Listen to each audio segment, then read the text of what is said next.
자, 오늘은 130번째 시간입니다. 바로 그 두 번째 시간이죠. 종말시대 7교회 시리즈 그 두 번째 시간으로 절단 고백하실게요. 핍박받는 서머나교회. 네, 그렇습니다. 핍박받는 서머나교회가 바로 그 두 번째 주인공이 되겠습니다. 우리에게 주시는, 그 가운데 주시는 하나님의 말씀은 요한계시록 2장 8절로 11절 말씀. 요한계시록 2장 8절로 11절 말씀은 신약성경 399면 400면에 있는 말씀이 되겠습니다. 자, 우리 요한계시록 2장 8절에서 11절 말씀, 요한계시록 2장 8절에서 11절 말씀 한 절씩 교독하신 후에 마지막 11절 말씀은 우리 한 목소리를 합독하도록 하겠습니다. 제가 먼저 8절 말씀 읽겠습니다. 서머나 교회의 사자에게 편지하라. 처음이며 마지막이요 죽었다가 살아나신 이가 이르시되 내가 내 환난과 궁핍을 알거니와 실상은 내가 부요한 자니라. 자칭 유대인이라 하는 자들의 비방도 알거니와 실상은 유대인이 아니요 사탄의 회당이라.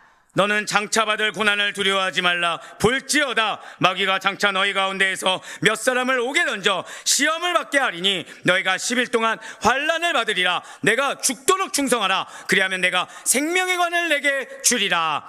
귀 있는 자는 성령이 교회들에게 하시는 말씀을 들을지어다. 이기는 자는 둘째 사망의 해를 받지 아니하리라. 아멘. 그렇습니다. 우리는 지금 금요철의 기도를 통해서 은혜 받는 시간을 갖고 있죠. 자, 오늘 말씀 같은 경우에는 특별히 절단 한번 선포하고 시작하실게요. 성령의 말씀을 들어야 합니다. 지금 서머나 교회에 명령하신 대로 오늘 이 예배 가운데 내 육신의 소리, 내 감정의 소리가 아니라 성령의 음성을 들을 수 있는 우리가 되길 간절히 소망합니다. 네, 맞습니다. 우리 금요철 기도에 그동안 계속해서 성경 속 인물을 통해서 우리들의 삶 가운데 실제가 되는 말씀을 듣고 뜨겁게 적용하며 기도와 찬양으로 나아가는 시간을 가졌습니다. 자, 이런 금요철 기도에 첫 번째 인물이 누구였다고요? 아담으로 시작해서 128번째 인물이 누구였습니까? 아그리파의 세까지 이어진 후에 지난주부터 요한계시록에 등장하는 7교회를 통해서 바로 종말시대의 7교회, 종말시대의 7교회라는 주제를 통해서 은혜 받는 시간을 갖고 있다는 거죠. 자, 그 가운데 성경의 종말, 성경에서 말하고 있는 종말이 무엇이라고 말씀을 드렸습니까? 이미 시작된 하나님의 역사이자 아직 완성되지 않은 구원의 과정이라고 말씀을 드렸어요. 제가 오늘 올라오기 전에 우리 성도님, 한 성도님하고 얘기하는데 기도 제목 중에 하나가 저 구원의 완성을 이룰 때까지의 그 믿음을 두고 기도하신다고 했을 때 너무 기뻤습니다. 자, 그분은 이미 무엇을 알고 있는 거예요? 종말 시대에 살아가고 있는 나의 사명을 알고 있다는 거죠. 즉 지금 내 믿음이 얼마나 연약하고 부족하기 때문에 구원의 완성까지는 부단히도 성장해야 된다는 사실을 알고 있다는 것입니다. 예, 맞아요. 예수 그리스도의 오심으로 인해서 종말은 이미 시작되었습니다. 십자가와 부활로 하나님 나라가 이미 이 땅 가운데 임했어요. 절대 고백하실게요. 나의 삶이 하나님의 나라의 삶입니다.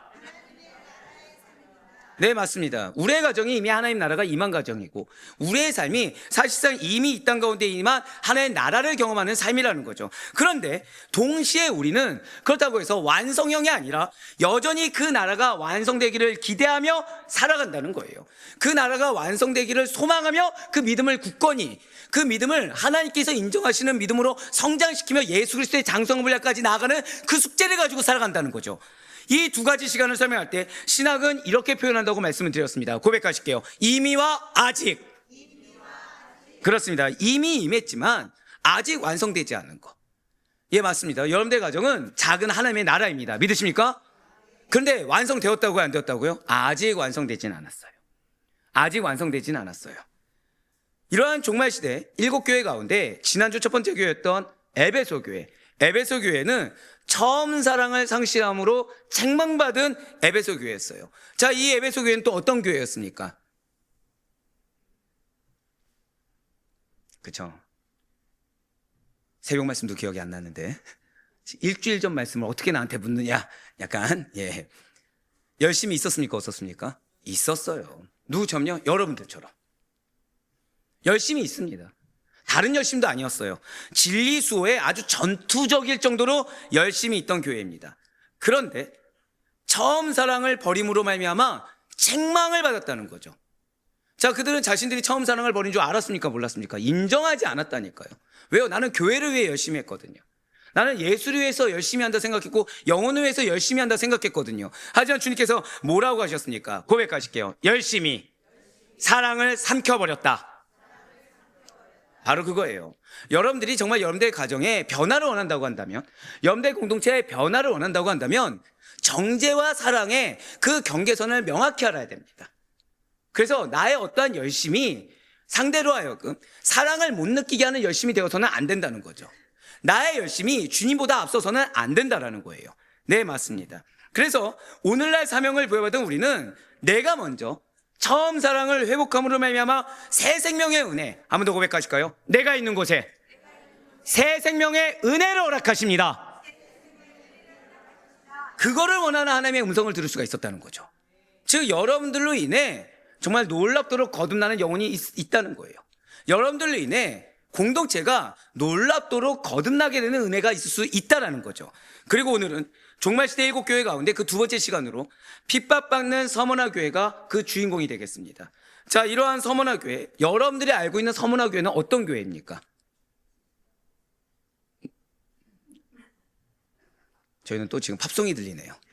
음은 알겠지만 가사를 모르는, 뭔지는 알겠는데 명확히 질문하면은 갑자기 저를 멀뚱멀뚱 보게 되는. 자, 서머나 교회 어떤 교회입니까? 이러한 서머나 교회도 환난과 궁핍에 처해 있었던 교회가 맞습니다. 근데 오늘 말씀을 들어보셔야 아시겠지만, 자, 서머나 교회는 책망이 있습니까? 없습니까? 없다는 거 우리 알고 있죠. 근데 위로하신다고 하신 말씀이 뭐예요? 너희 환난이 있을 거야. 한 번 더 고백하실게요. 미리 말씀해 주시는 것이 사랑입니다. 우리가 원하는 위로는 자, 다 해결될 거야. 너희는 승리할 거야. 너의 그 적대 대적 세력들은 다 무너지게 될 거야. 이런 거지만 지금 오늘 주님은 서머나 교회를 칭찬하셨습니다. 책망하지 아니하셨어요. 그래놓고 기껏 주신 말씀이 뭐예요? 너희 환난이 임할 거야. 하지만 그 다음 말은 무엇입니까? 그냥 환난 잘 이겨내면 승리해, 이 정도가 아니라 고백하실게요. 죽도록 충성하라. 바로 그거예요. 죽도록 충성하라는 거죠. 내가 못 견디겠다, 나 더 이상 버티기 힘들다, 이게 아니라 끝까지 하나님의 약속을 신뢰함으로 죽도록 충성하라는 거예요. 그래서 서머나 교회는 환난과 핍박이 있었던 거 맞습니다. 하지만 그들은 영적으로는 매우 부요한 교회라는 거죠. 자, 우리는 지금 금요 철야 기도회를 갖고 있습니다. 자, 이 예배의 명칭이 뭐예요? 기도회죠. 기도회입니다. 이 시간 여러분들이 얻어야 될 것은 영적인 부요함인 줄 믿으시길 바라요. 성령의 충만함이요, 그 영적으로 충만해져서 정말 하나의 뜻 가운데 흔들림 없는 믿음으로 나아갈 수 있는 우리가 되길 간절히 소망합니다. 어디처럼요? 서머나 교회처럼. 우상 숭배가 성행하던 당심에도 불구하고 그들은 신앙의 정절을 지켜낼 정도로 영적으로 부여했습니다. 즉 환난이 있어요, 없어요? 환난이 있습니다. 근데 있는 거와 개의치 않고 신앙의 정절을 지킬 정도로 부여했다는 거예요. 그냥 내가 은혜 받아서 겨우겨우 전전긍긍 살아간다가 아니라 부여하다 보니까 환난과 핍박이 그렇게 중요하지 않았다는 거죠. 당연히 흔들림 없이 신앙의 정절, 믿음을 지키는 것이 최우선이 될 수가 있었다는 거예요. 그래서 아이러니하게 지켰더니 하나님 은혜를 주셔서 막 갑자기 환난이 없어졌습니까? 아니에요. 로마와 유대인들의 극심한 박해를 또 그래서 받을 수밖에 없었다는 것입니다. 그렇습니다. 서머나 교회는 오늘날 우리에게 믿는 성도가, 믿는 교회가 반드시 성장하게 될 것인데, 그 성장하는 길이라는 것은 언제나 평탄한 것이 아니다라는 것을 보여주고 있어요.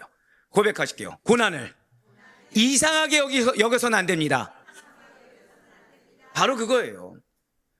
나에게 분명히 말씀을 주셨고, 나에게 분명히 하나님께서 명하여 주셨는데 나에게 닥친 고난에 대해서 왜냐고 묻는 어리석음이 있어서는 안 된다는 거죠. 성경 곳곳을 봐도 우리에게 책망하고 계시죠.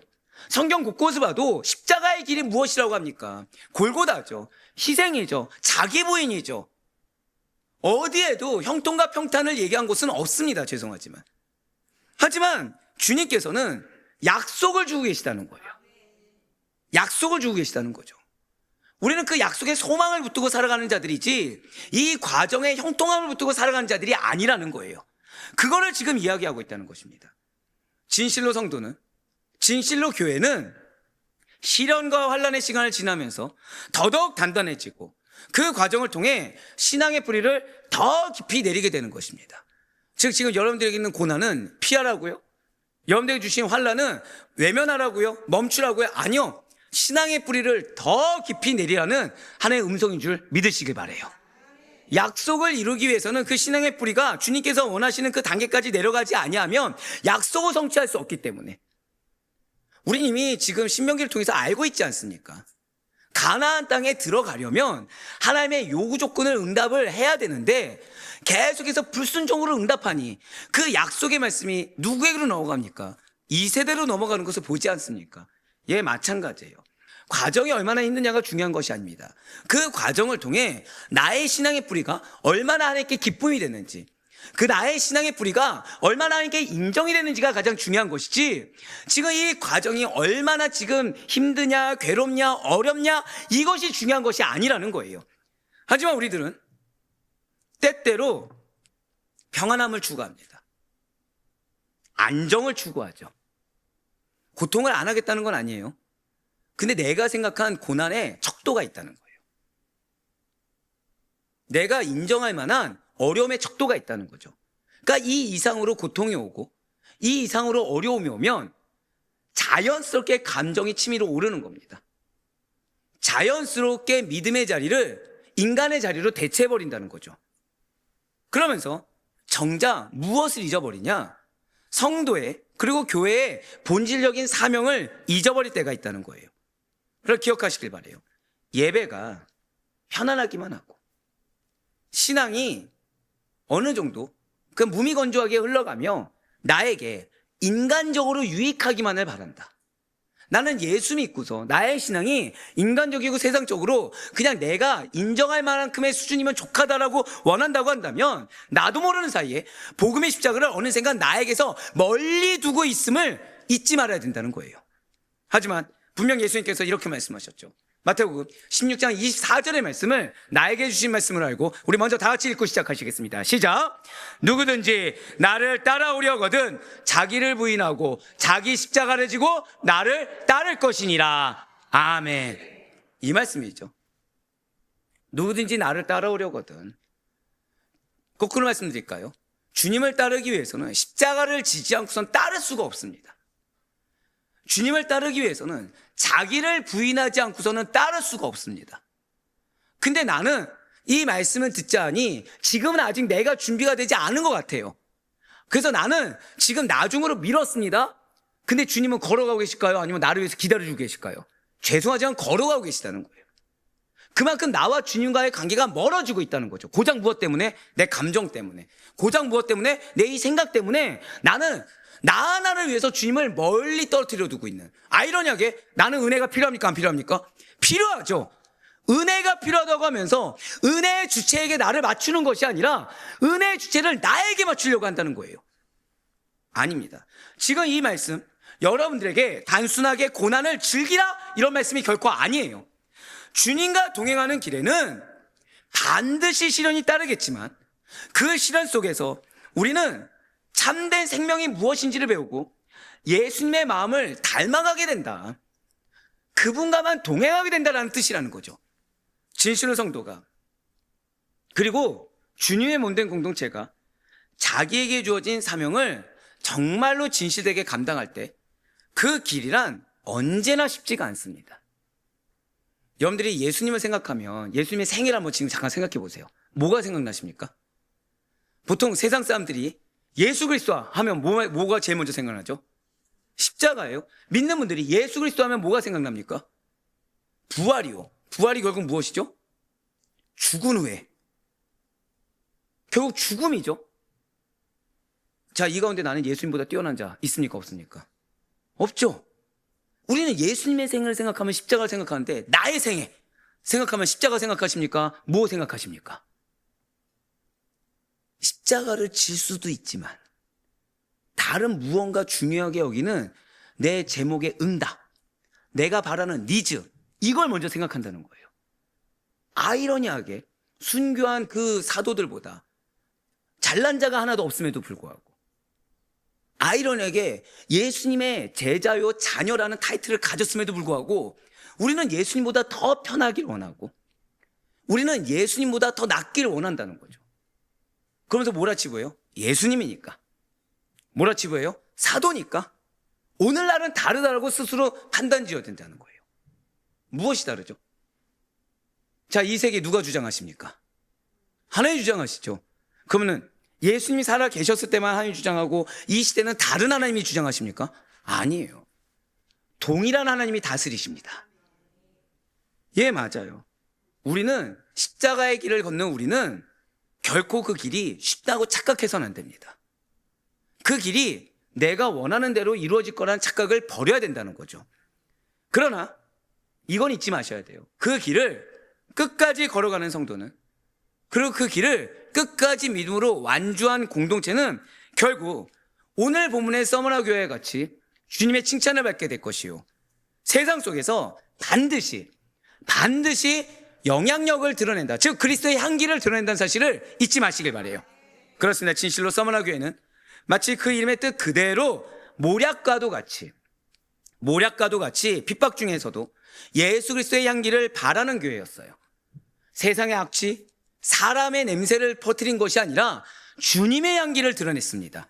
아무리 거센 환난과 시련이 몰아친다고 하더라도, 그래서 지금 이제 뒤에 환난이 어떤 것인지 들으시겠지만, 나 머리 둘 곳이 없을 정도로 외롭다고 느껴질 정도로 환난과 핍박이 거세게 몰아친다고 하더라도 그 가운데 고백하실게요. 신앙의 정조를 지켜낸 교회가 바로 경건한 서머나 교회였다는 것입니다. 그리고 이러한 서머나 교회는 약속의 말씀을 성취했어요. 바로 예수님께서 하신 예언의 말씀, 그 약속의 말씀을 그대로 성취한 교회가 서머나 교회고, 그것이 여러분과 저인 줄 믿으시길 바랍니다. 마태복음 24장 9절 말씀을 한번 보도록 하실게요. 그때 사람들이 너희를 환난에 넘겨주겠으며 너희를 죽이리니 너희가 내 이름 때문에 모든 민족에게 미움을 받으리라. 아멘. 교회 전승을 보잖아요. 서머나 교회가 붙잡았던 말씀이 이겁니다. 예수님께서 이미 말씀하셨죠.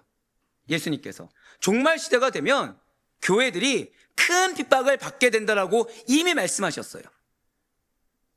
자, 뭐라고요? 종말 시대가 되면. 자, 우리는 지금 어떤 시대를 살고 있다고요? 이미와 아직 사이에 종말 시대를 살고 있다고 말씀드렸습니다. 즉 종말 시대가 되면 교회들이 큰 핍박을 받게 될 것이다. 한 번 더 고백하실까요? 나의 환난은 이상한 것이 아닙니다. 한 번 더 고백하실까요? 나의 환난은 말씀의 성취입니다. 그걸 붙들었다는 거예요. 왜? 예수님이 말씀하셨으니까. 종말 시대가 되면 믿음 있는 자들이, 사람들이 어디에 넘겨줘요? 환난에 넘겨주겠다고 이미 말씀하셨습니다. 어느 정도로요? 죽일 듯이. 그러니까 도살당하는 양과 같이 여김받게끔 사람들이 한다라는 거예요. 그러니까 내가 신앙을 붙들면 붙들수록, 내가 믿음으로 견지해서 변화된 모습으로 나아가면 나아갈수록 무엇을 받아요? 미움을 받는다는 거죠. 혹시 여러분들 가정에게 미움받고 계십니까? 아니면 이쁨을 받고 계십니까? 그렇죠. 이 말씀 받았으니까 빨리 미움받았다고 해서, 우문현답이었네요. 네, 이렇게 말씀드리면 다 미움이라고 얘기하겠죠. 이상하게 여기지 말라는 거예요.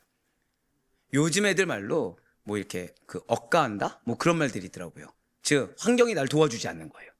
가족도 날 도와주지 않는 거예요. 막 어떻게 해요? 나를 계속 깎아내리기 바쁘고, 나만 피해보게 하고, 나만 어렵게 하는 것처럼, 나만 억울한 상황에 처하게 하는 것처럼 계속 환경이 나를 공격한다는 거죠. 자, 이런 세상 가운데 나의 고통과 고생이 헛되기 되길 원하십니까? 다 하나님께 상달되길 원하십니까? 그러면 우리는 누구의 이름으로 미움을 받아야 됩니까? 예수의 이름이에요. 말씀으로. 나를 핍박하는 자에게 말 한마디 붙이기 싫을 수 있습니다.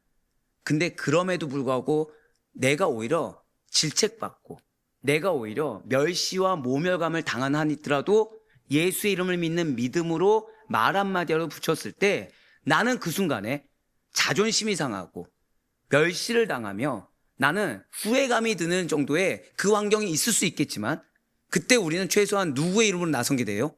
예수의 이름으로. 주님의 기쁨이 되는 줄 믿으시기 바랍니다. 서머나 교회가 이거 붙잡았던 거예요. 이거. 그래서 그들은 흔들리지 않을 수 있었다는 거죠. 왜요? 환란이 닥쳤어요. 이상한 겁니까? 말씀의 성취입니까? 말씀의 성취이기 때문에. 맞습니다. 지금 예수님께서는 종말 시대가 되면 성도와 교회는 큰 핍박을 받게 될 거야. 환란에 처하게 될 거야라고 말씀드렸어요. 왜입니까? 교회는, 성도는 잘 기억하셔야 돼요. 세상과는 본질적으로 다른 존재이기 때문입니다. 우리는 세상과는 본질적으로 다른 존재라는 거죠. 그렇기 때문에 불신앙과 인간 중심의, 물질 중심의 가치관이 지배하는 세상 속에서 교회가 핍박을 받는다. 이것은 어쩌면 당연한 일이라는 거예요. 교회는 세상에 속한 단체가 아니기 때문입니다. 기억하시길 바라요. 성도와 교회는 오직 하나님께 속한 자들입니다. 그리고 오늘 본문에 등장하는 소아시아의 서머나 교회는 예수님의 말씀과 같이 이 종말 시대에 핍박받는 사람들이 환란으로 내어 던져버리는 교회의 전형적인 모습을 보여주고 있습니다. 진실로 서머나 교회는 이 교회의 역사, 교회 전승에서도 신앙의 순수성과 충성으로 굉장히 이름난 교회였어요. 어느 정도였냐? 고집세다, 외골수다, 타협이 없다. 하지만 그 끝은 뭐예요? 그들만큼 충성된 교회는 없었다라고 칭찬받는 교회가 서머나 교회였다는 거죠. 이교도들조차, 자, 여기에 이제 여러분들의 사명이 있어요. 이교도들조차 이러한 서머나 교회를 두려워했습니다. 왜요? 열정적인 그리스도인들이 모여서 꺾일 수가 없다 보니, 자, 우리 이미 말라기 3장 12절 말씀 알고 있죠. 우리의 사명이 무엇입니까? 이방인들조차 복되게 하겠다. 근데 지금 뭐까지 있어요? 여러분들의 믿음을 이방인들조차 두려워할 정도로. 이게 우리의 사명이라는 거예요. 내가 먼저 두려운 마음에 꺾여버리는 것이 아니라 그들조차 진료할 정도로, 그러면서 그들조차 궁금해할 정도의 신앙이 하나님께서 원하시는 신앙임을 잊지 마시길 바라요. 그리고 이제 우리는 바로 이 서머나 교회가 겪었던 핍박의 실체와 그 결과에 대해서 도전과 은혜를 받게 될 것입니다.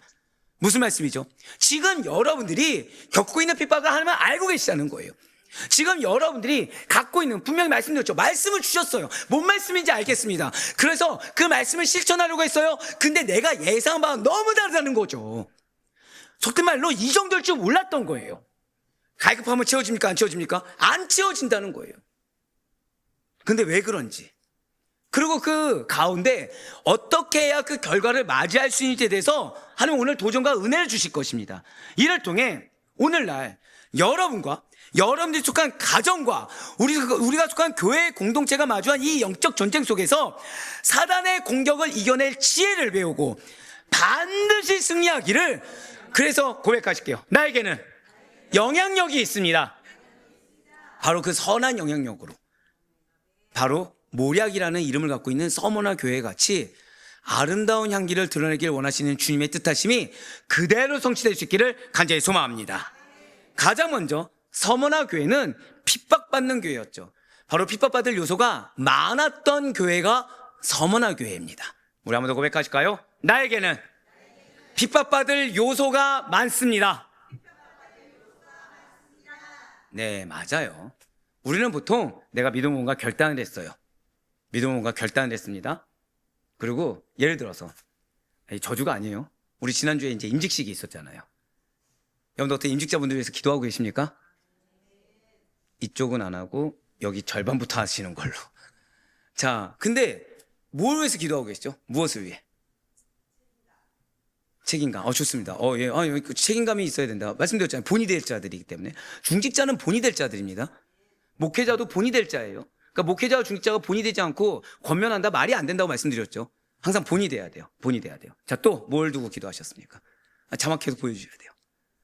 뭘 위해 기도하고 계십니까? 그래서 오늘 말씀 주신 거예요. 임직받는 그 순간 우리는 기대를 하게 됩니다. 하나님이 나를 기름 부어주셨어. 그죠? 그러면서 뭘 기대해요?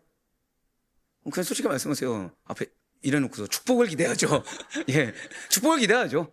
예, 만약 이랬으면 은혜인 거고, 우하면 축복인 거고, 예, 축복과 은혜를 기대하죠. 근데 사실 정말 그럴까요? 아니에요. 임직자들은 이제 핍박받을 요소가 많아진 겁니다. 중직자들이 무너져야 교회 기둥 하나하나가 없어지게 되거든요. 우리 교회 이름이 무엇이죠? 아델포이죠. 그쵸? 제가 목사교회라고 했습니까? 성도교회라고 했습니까? 맞아요. 교회는 죄송하지만 성도가 얼마나 성장하느냐에 따라 달려 있습니다. 목회자가 정말 생명 바쳐 사역해야 되는 이유는 목회자의 성장만큼 성도가 올라올 수 있기 때문에, 그래서 목회자는 앞에서 본인이 돼서 이끌을 받을 수 있는 만큼 이끌어줘야 되는 거고, 성도님들은 그 자리에 가만히 앉아서 굿이나 보고 떡이나 먹는 것이 아니라 같이 성장해야 된다는 거죠. 같이요. 자, 맞습니다. 지금 성도는 그런 성도들을 앞에서 그러면 리딩하는 자. 오늘 우리가 모세 들었잖아요. 모세가 자신의 증거의 노래, 자신의 율법 누구에게 맡겼습니까? 여호수아 한 명? 아니었죠. 장로들과 지도자들입니다. 바로 그거예요. 한 번 더 고백하실게요. 나는 말씀을 맡은 자입니다. 예, 맞아요. 여러분들에게 사명이 있다고 말씀드렸잖아요. 그 사명은 지금 말씀 주신다고 하셨죠? 거기서부터 핍박받을 요소가 많아지는 거예요. 거기에 더해서 나에게 기름을 부어주셨다. 거기서부터 핍박받을 요소가 많아지는 겁니다. 나를 택하신 순간 고백하실게요. 나에게는 약속도 확실하고 말씀도 확실합니다. 근데 그 말씀이 뭐예요? 핍박받을 요소가 많다는 거예요. 대신에 이겨내면 약속은 확실합니다. 이렇게 서머나 교회가 겪은 극심한 핍박에는 여러 가지 이유가 있을 수 있지만, 그 중에서도 가장 큰 이유는 바로 유대인들의 회방이었다는 거예요. 여러분들 혹시 가족 가운데 외로움 느끼신 적 있으십니까? 한 명입니까? 그럼 이쪽만 보고 설교하면 됩니까? 지금 정직한 권사님을 축복합니다. 제 장담하는데 이쪽 보고서 누굴 보고 할까요? 갑자기 고개를 숙이기 시작하셨는데 자, 가족 가운데 상처되신 적 있습니까? 없습니까? 갑자기 늘어났어요. 갑자기. 자, 그럼 이쪽은요. 자, 믿었던 가족한테 상처되신 적 있습니까? 없습니까? 예. 아까는 왜 갑자기 그 얘기 안 하셨어요? 다 있다니까요. 믿는 도끼에 발등 찍히는 경우가 있다는 거죠. 그럼 교회는요? 그래도 같은 믿음의 공동체인데 상처받으신 적 있습니까? 없습니까? 저군요. 예, 회개하겠습니다. 예. 항상 말씀드렸잖아요. 교회의 모든 문제는 다 누구에게로 귀결된다? 이럴 줄 알았어요. 이럴 줄 알았어요. 근데 정답이에요. 양의 문제는, 자녀의 문제는 누구의 문제입니까? 부모의 문제죠. 예, 목회자는 영적 부모이기 때문에 부모의 문제가 맞습니다. 예, 제 문제가 맞아요. 주여. 자, 오늘 설교는 여기까지인 걸로. 예, 맞아요. 유대인들의 해방인 거죠. 믿어왔어요. 설마한 거죠. 고발할 정도로, 음해할 정도로 해방을 놓은 겁니다. 서머나 교회가 있는 이 서머나라는 지역을 아셔야 돼요. 이 서머나라는 지역은 소아시아에서 에베소, 버가모와 함께, 자, 어디와 함께요? 에베소, 버가모. 자, 종말시대 7교회는 이 에베소 교회는 들었고 버가모 교회가 있습니까? 없습니까? 있기 때문에 지금 들어오시면 나중에 편하겠죠. 에베소, 버가모와 함께 아시아 제1의 도시라고 불리우던 큰 항구 도시였습니다. 이곳은 에베소에서 약 50km 정도 떨어진 곳에 위치했으며, 사도 바울이 에베소에서 사역했을 때에 이 서머나 교회가 세워진 곳으로 추정되고 있어요. 오늘날 이 지역은 실제로 있을까요? 없을까요? 있습니다. 튀르키예, 우리가 아는 터키죠. 터키에 이즈미르라고 불리우고 있어요. 실제로 지금 있습니다. 실제로 지금도 이 이즈미르는 튀르키예에서 3번째로 큰 도시입니다. 실제로. 한국을 비교할 수 없겠네요. 왜냐하면 2번째까지는, 자, 제1의 수도는 서울, 제2는 어디죠? 부산. 3은 어디입니까? 여기서 지역별로 달라지더라고요. 그래서 그냥, 예, 각자 고향대로 생각해 주세요. 예, 뭐 충청도에 계신 분은 대전이라 생각하시고, 전라도에 계신 분은 광주라 생각하시고, 경상도에 계신 분은 대구라 생각하시면 강원도는 춘천이라 생각하시면 됩니다. 네, 아니까? 속초라 생각, 예, 갑자기 저를, 예, 속초가 교영이신 분이 저를 예민하게 보셨어요. 강원도 하면 속초지 왜 춘천이냐? 예, 그러니까 나름대로 생각하세요. 예. 그러니까 튀르키예의 3번째로 큰 도시이고, 실제로 지금도 대규모의 항구 시설을 갖추고 있음과 동시에 관광업이 크게 번창한 도시가 바로 이 이즈미르입니다. 그리고 이 이즈미르가 옛날에 뭐였다고요? 서머나라는 거죠. 이러한 곳에 세워진 서머나 교회를 가장 심하게 박해하던 사람이 주님께서 고백하실게요. 사탄의 회당. 사탄의 회당으로 불리워진 유대교인들이었다는 거예요. 오늘 본문인 요한계시록 2장 8절과 9절 말씀 보도록 하시겠습니다. 서머나 교회의 사자에게 편지하라. 처음이며 마지막이요 죽었다가 살아나시니가 이르시되 내가 내 환난과 궁핍을 알거니와 실상은 내가 부요한 자라. 자칭 유대인이라 하는 자들의 비방도 알거니와 실상은 유대인이 아니요 사탄의 회당이라. 아멘. 잘 보셔야 돼요. 우리의 교회가 죄송하지만 저뿐만 아니라 중직자들이 깨어 있어야 되는 이유, 여러분들의 가정이 최소한 나라도 깨어 있어야 되는 이유가, 우리는 지금 어떤 글자가 보여요? 이런 말은 듣지 말아야 됩니다. 이런 말은 듣지 말아야 돼요. 주 70년 유대인들이 로마와의 전쟁에서 패한 후에 많은 유대인들이 이곳 서머나로 이주하게 됩니다. 그리고 그들은 로마인과 이방인들에게 아첨하면서 그들의 눈치를 보면서 경제적, 종교적 기반을 쌓게 되었어요. 그런데 여기서 멈추지 않고 동시에 기독교인들을 여러 방식으로 탄압했다는 거죠. 누구에게 인정받기 위해? 로마인들에게 인정받기 위해. 누구에게 인정받기 위해? 이방인들에게 인정받기 위해 그들은 탄압했다는 거예요. 예, 맞습니다. 그들은 이 서머나로 이주해 올 때부터 회당, 그러니까 히브리어로 시나고게를 중심으로 해서 이 회당을 중심으로 해서 강력한 공동체를 세웁니다. 그 강력한 공동체를 가지고 누구의 손을 잡아요? 로마 정부의 손을 잡아 서머나 교회를 조직적으로 핍박합니다. 당시의 로마는 정치적인 통합을 해서 한 가지를 강요하고 있어요. 마치 지금 공산주의 국가에서, 자, 공산주의 국가 지금 교회 인정합니까 안 합니까? 한다고 말씀드렸잖아요. 대신에 무엇을 요구한다고요? 무슨 고백? 산자 고백을, 산자신경을 이렇게 얘기하라고 하잖아요. 그것이 뭐냐? 결론은 이때랑 똑같아요. 이때 로마가 그 교회들이든 다른 이방 종교든 무엇을 강요했냐면 카이사르는 주님이시다. 이걸 고백하고 예배드리겠습니다. 이걸 고백하고 그들의 제사를 지내게 했다는 거예요. 그럼 인정해줬어요.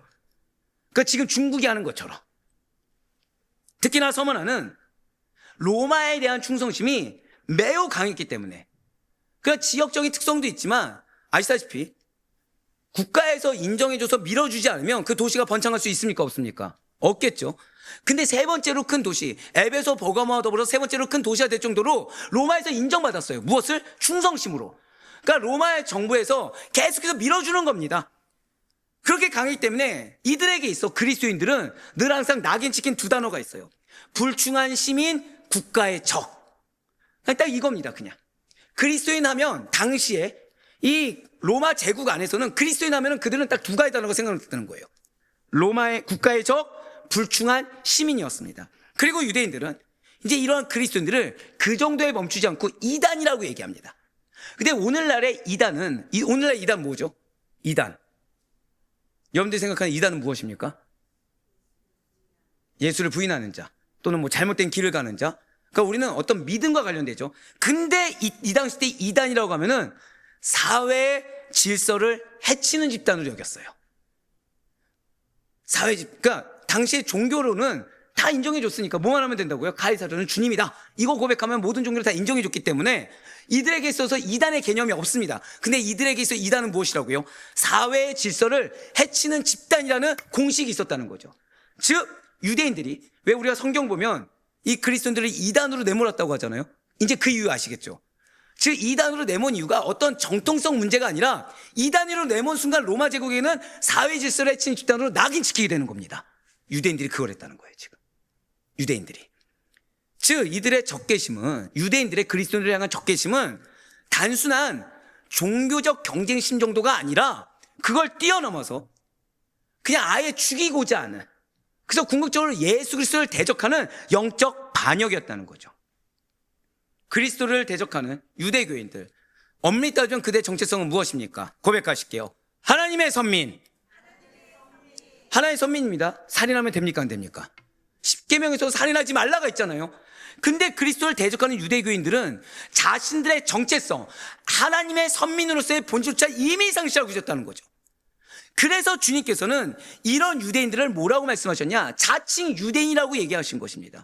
이런 유대인들을 한 걸음 더 나아가서, 그래서 이제 보시면 뭐라고 나와 있어요? 자칭 유대인이라는 자들, 즉 유대인으로 인정하신 거예요, 안 하신 거예요? 유대인조차도 인정하지 않으신 겁니다.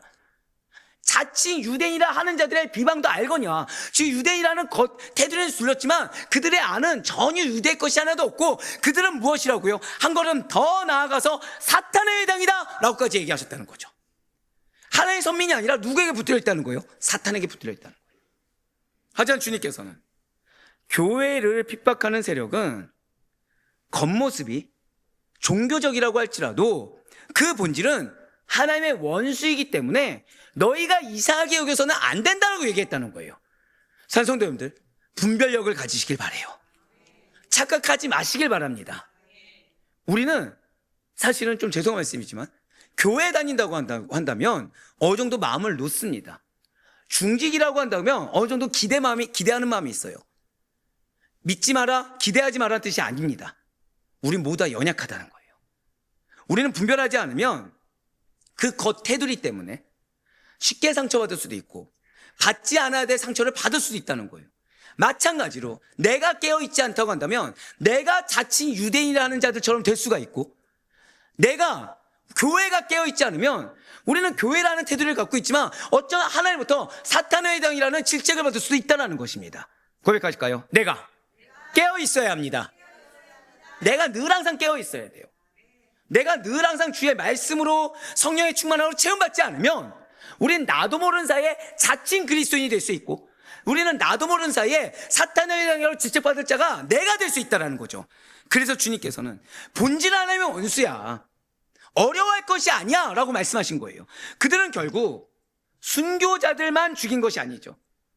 자신들이 그렇게 기다리던 메시아, 하나님의 말씀의 성취를 바라던 바로 그 메시아, 곧 예수 그리스도마저 거부하고 죽였던 자들이 자칭 유대인들이었던 것입니다. 그렇습니다. 사탄의 회당이라고 불리우던 유대인들은 겉으로는 유대인들이 맞습니다. 하지만 정작 그 속으로는 하나님을 모르는 사람들이었어요. 산성도님들, 여러분들 어떤 자들이십니까? 자칭 그리스도입니까? 아니면 정말로 하나님 보시기에 너가 내 사랑하는 자녀다라는 칭찬받는 자들입니까? 겉으로만 그리스도인입니까? 아니면 아름다운 향기를 드러내는 그리스도인이십니까? 내가 중요하다고 말씀드렸죠. 우리는 프레임에만 있어서는 안 돼요. 내가 하나님 만나야 됩니다. 내가 하나님으로 전부가 되어야 됩니다. 내가 그리스도로 전부가 되어야 되고, 나의 언행 하나에서조차 오죽했으면 얼굴 표정에서까지도 은혜가 흘러나올 수 있어야 된다는 거예요. 그래서 우리는 반드시 기억해야 된다는 거죠. 교회는 불신 세상으로부터 핍박받은 적도 많지만 때로는 같은 종교의 이름으로부터도, 혹은 교회의 이름을 빌린 세력에서부터도 더 큰 고난을 받았다는 사실을 잊지 마셔야 돼요. 성도는 불신 세상으로부터, 이방인으로부터 핍박받은 적도 많지만 어디에서도 핍박을 받는다고요? 같은 교회 안에서도, 같은 믿음 있는 안에서도 핍박받은 적이 많다는 사실을 잊지 마셔야 되는 것입니다. 역사적으로 유대교나 로마 가톨릭으로부터 받았던 박해가 그 대표적인 예죠. 이는 종말 시대에도 마찬가지라는 거예요. 오늘날도 마찬가지라는 것입니다. 겉으로는 기독교의 옷을 입었어요. 하지만 속으로는 사탄의 영에 사로잡힌 세력들이 참된 교회를 공격하게 된다는 것입니다. 이것뿐입니까? 아니에요. 또한 서머나 교회가 당한 또 다른 핍박의 이유는 앞서 말씀드린 대로 우상 숭배를 거절했기 때문이라는 거죠. 당시의 서머나의 환경을 좀 아시는 게 좋아요. 그래야 박해가 어떻게 오는지 우리가 알 수 있겠죠. 당시의 서머나는 황제에게 분양하지 않으면 길드에 들어갈 수가 없습니다. 단체에 들어갈 수가 없어요. 근데 이 단체가 뭐냐? 이 단체를 통해서만, 길드를 통해서만 상업활동이나 생업에 참여할 수 있는 자격이 주어져요. 즉, 그 안에 들어가지 않으면 생업을 감당할 수가 없는 겁니다. 근데 어디에 분양하지 않으면 거기 들어갈 수 있는 자격이 없다고요? 황제에게 분양해야만, 즉 가이사르가 주님이십니다라는 고백을 드리며 분양을 해야만 그 길드에 들어갈 수가 있었어요. 또한 그렇게 하지 않으면 신을 모독한다, 로마를 배반한다라는 비난을 하며 사회적 고립시키는 것, 즉 왕따시키는 게 당연한 거였고, 재산을 몰수하는 것도 일상적이었으며, 체포하는 것도 너무 당연했다는 것입니다. 그러니까 영장 없이 당연히 체포할 수 있었다는 거죠. 그리고 그들을 향해서 고문하는 거, 화형을 처하는 거 아무런 제재가 없고 오히려 독려하는 상황이었다는 거예요. 왜요? 그리스도는 어떤 자들이었기 때문에 사회 질서를 해치는 자들이었기 때문에. 이러한 사회 가운데 유대인들은 눈치 빠르게 결탁하게 되죠. 그래서 황제를 숭배합니다. 자, 십계명에 우상 숭배 있습니까? 없습니까? 없죠. 우상 숭배하지 말라고 했죠. 근데 카이사르는 주님이시라는 고백을 했다는 거예요. 유대인들이. 그러면서 로마 제국 아래에서 경제적인 부유함과 안정된 삶을 누렸습니다.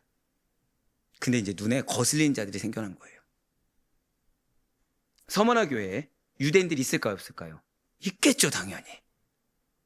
나와는 다른 신앙인 겁니다. 안 입고 온 거예요. 불편한 거예요. 서머나 교회 성도들이 타협하지 않는 겁니다. 즉, 이제 뒤에 박해가 어떤 것인지 말씀드리겠지만 회유도 해보고 겁박도 해보고 넘어가질 않는 거예요. 그래서 그들은 신앙을 지키기 위해 가난을 선택한 것을 보게 됩니다. 그래서 그들은 불편했어요. 그래서 유대교인들은 점점 마음에 악의가 가득 차기 시작합니다. 그런데 성경은 이러한 서머나 교회 교인들의 삶을 궁핍하나 실상은 부유한 자들이다 라고 표현하고 있다는 거죠. 오늘 본문인 요한계시록 2장 9절 말씀 다시 한번 더 보시겠습니다. 내가 내 환난과 궁핍을 알거니와 실상은 내가 부유한 자니라. 자칭 유대인이라는 자들의 비방도 알거니와 실상은 유대인이 아니요 사탄의 해당이라. 아멘. 절단 고백하실게요. 나를 부유한 자로 칭하길 원하십니다. 바로 그거예요. 환난과 궁핍을 당한 것을 주님께서 이미 알고 계십니다. 그래서 여러분들의 정체성은 부유한 자라는 사실을 잊지 마셔야 된다는 거예요. 우리가 환난과 고난 가운데 내몰리게 된다고 한다면 내가 부유한 자라는 것을 모르게 됩니다. 그걸 인지하지 못하게 돼요. 하지만 주님께서는 너희는 이미 부유한 자이기 때문에 환난과 고난이 너희를 어떻게 해할 수 없어라고, 환난과 궁핍이 너희를 어떻게 해할 수 없어라고 지금 말씀하고 계시다는 거죠. 맞습니다. 당시의 서머나 지역은 주 23년경 로마 황제 디베리우스를 숭배하기 위한 신전이 대거 세워지게 됩니다. 그리고 그 외에도 시필리스의 어머니라고 불리우는 여신 숭배가 성행하게 돼요. 그 당시에. 그 여신은 우리가 잘 알고 있는 디오니소스라고 불리워지며 에베소의 아르테미스 여신과 못지않게 생명과 물질의 축복을 주는 신으로 서머나에게 추앙을 받았습니다. 사람들은 놀랍게도 그 신이 부활의 능력을 가졌다고 믿었어요. 자, 신기하지 않습니까? 에베소에서도 아르테미스 여신, 디오니소스라고 불리우는 다른 지역의 여신을 지금 시필루스의 어머니라는 이름으로 서문에서 숭배했습니다. 근데 이 신들의 공통점이 무엇이라고요? 생명과 물질의 축복이에요. 그런데 서머나에 오니까 갑자기 사람들이 뭐 하나를 더 믿기 시작했다는 거죠. 무엇을 믿어요? 부활의 능력을 가졌다고 믿은 겁니다. 어떻게 해서 이 일이 발생했을까요? 유대인들이죠. 유대인들이. 예수만 부활이 있는 거 아니야. 시필리스의 어머니에게도 부활이 있어. 그러니 너가 지금 이 시필리스의 어머니를 숭배하는 건 죄가 아니야. 동일한 부활의 능력이잖아라고 회유를 하더라는 거예요. 그리고 면류관을 쓴 제사장들이, 자, 제사장들 머리에 뭐를 썼다고요? 여러분들 제사장 사진 보신 적 있죠? 그들이 면류관을 씁니까? 아니면 관 같은 걸 씁니까? 뭐 이렇게 질문하면 관이겠죠, 당연히. 근데 이 서머나 지역에 이 신전에 있던 제사장들은 뭘 썼다고요, 머리에? 왜 썼을까요? 고백하실게요. 미혹하기 위해.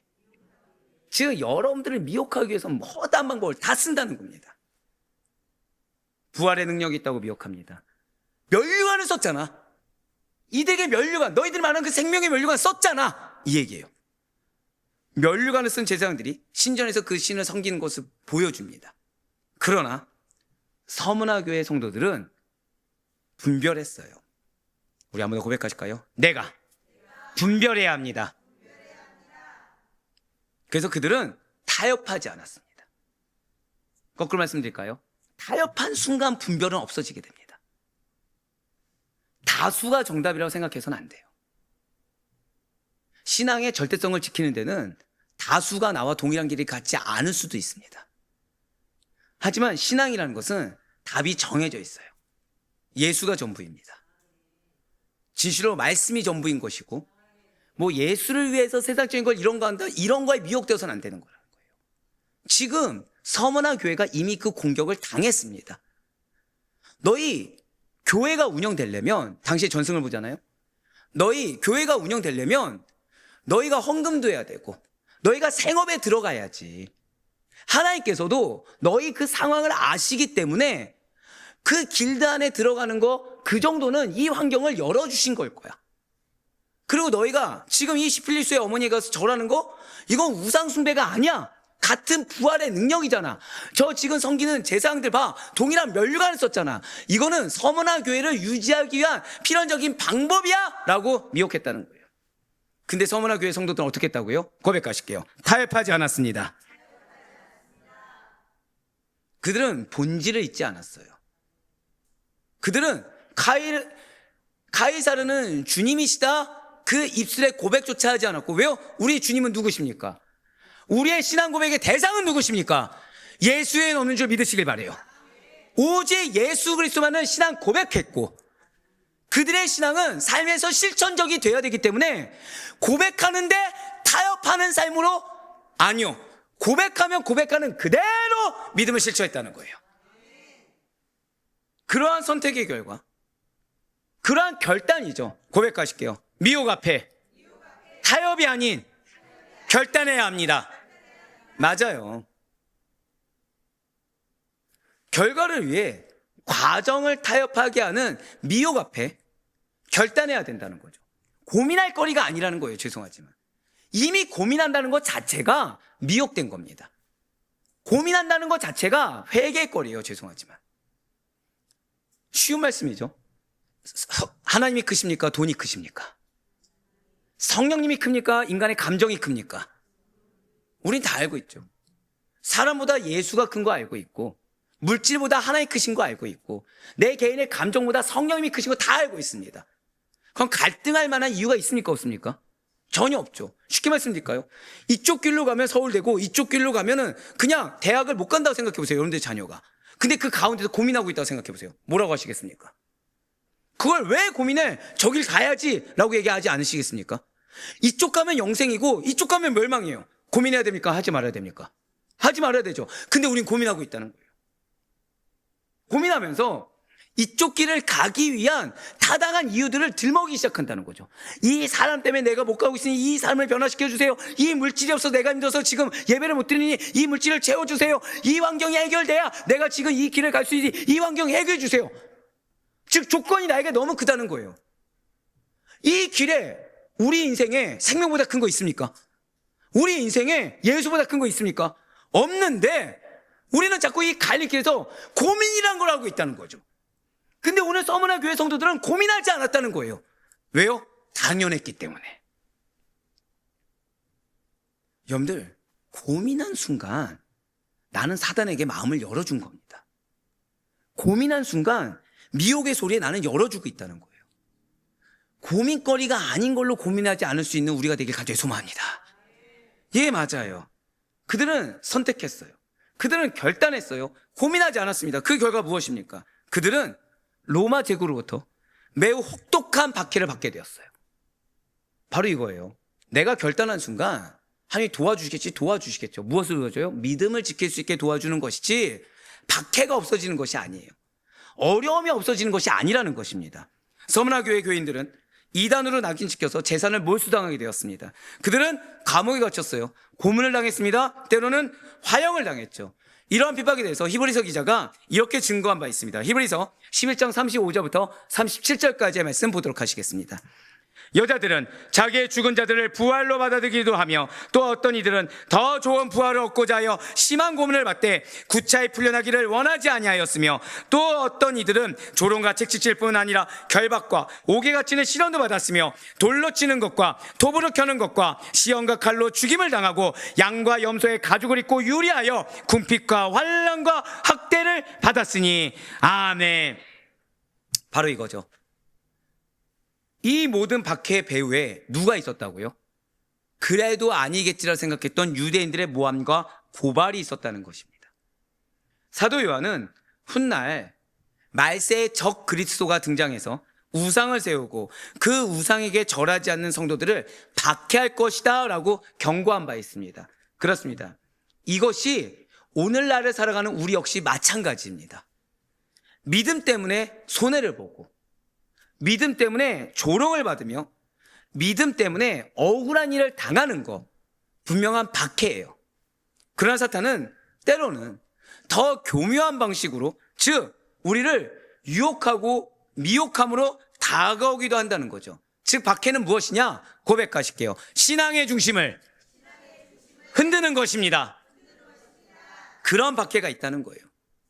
생활의 어려움으로, 경제적인 미혹으로 현혹합니다. 인간적으로 합리적인 길을 선택하도록 종용합니다. 그러다가 그 회유체계도 넘어가지 않으면 때로는 죽을 것과 같은 핍박으로 공격합니다. 이렇게 온탕과 냉탕을 오가게 하며 정신을 차리지 못하게 한다는 거죠. 나로 하여금 이 마음을 굳건히 잡지 못하고 결국 그 결론을 이럴 바엔 차라리 내가 내려놓지, 이럴 바에는 차라리 내가 지금 좀 가만히 멈춰서 있지 라는 선택을 하게끔 정신 못 차리게 한다는 거예요. 한 번 더 고백하실까요? 정신을 차려야 합니다. 정신을 차려야 돼요. 지금 사단의 공격이 궁극적으로 나에게 무엇을 종용하고 있는지를 깨달아야 됩니다. 지금 내가 무엇으로 갈등하고 있는지 그 문제를 알고 이 문제를 내가 옹호하기 위해서 덮는 것이 아니라 이 문제 때문에 내가 미혹당하고 있는 데서 그 문제 영역을 내려놓을 수 있어야 된다는 거예요. 그렇지 아니하면 우리는 정신 차리지 못하고 나도 모르는 사이에 타협하고 있다는 거죠. 나도 모르는 사이에 타협하고 있으면서 타협하지 않고 있다고 착각하게 된다는 것입니다. 주님께서 나에게 명할 것이 분명한데 나는 지금 어떤 상태예요? 내 마음 하나 잡기가 힘드니까, 내 환경 가운데 생업이 어려우니까 그 핑계 대느라 나는 나도 모르는 사이에 미혹된 상태로, 난 나도 모르는 사이에 자칭 유대인이라 칭하는 자처럼 그 길을 동일하게 걸어갈 수가 있다는 거죠. 분명 사도 바울은 이에 대해서 이렇게 증거한 바가 있어요. 디모데후서 3장 12절과 13절의 말씀입니다. 무릇 그리스도 예수 안에서 경건하게 살고자 하는 자는 박해를 받으리라. 악한 사람들과 속이는 자들은 더욱 악하여져서, 자 붉은색 같이 읽겠습니다. 시작. 속이기도 하고 속기도 하나니. 아멘. 여러분들 기억하셔야 돼요. 여러분들이 표면적으로 내 마음에 어려울 정도로 오는 공격은 죄송하지만 공격이 아닙니다. 진짜 공격은 속이는 거예요. 중심을 흔들어 놓고 문제가 문제인지 인식조차 못하는 거, 그게 진짜 박해입니다.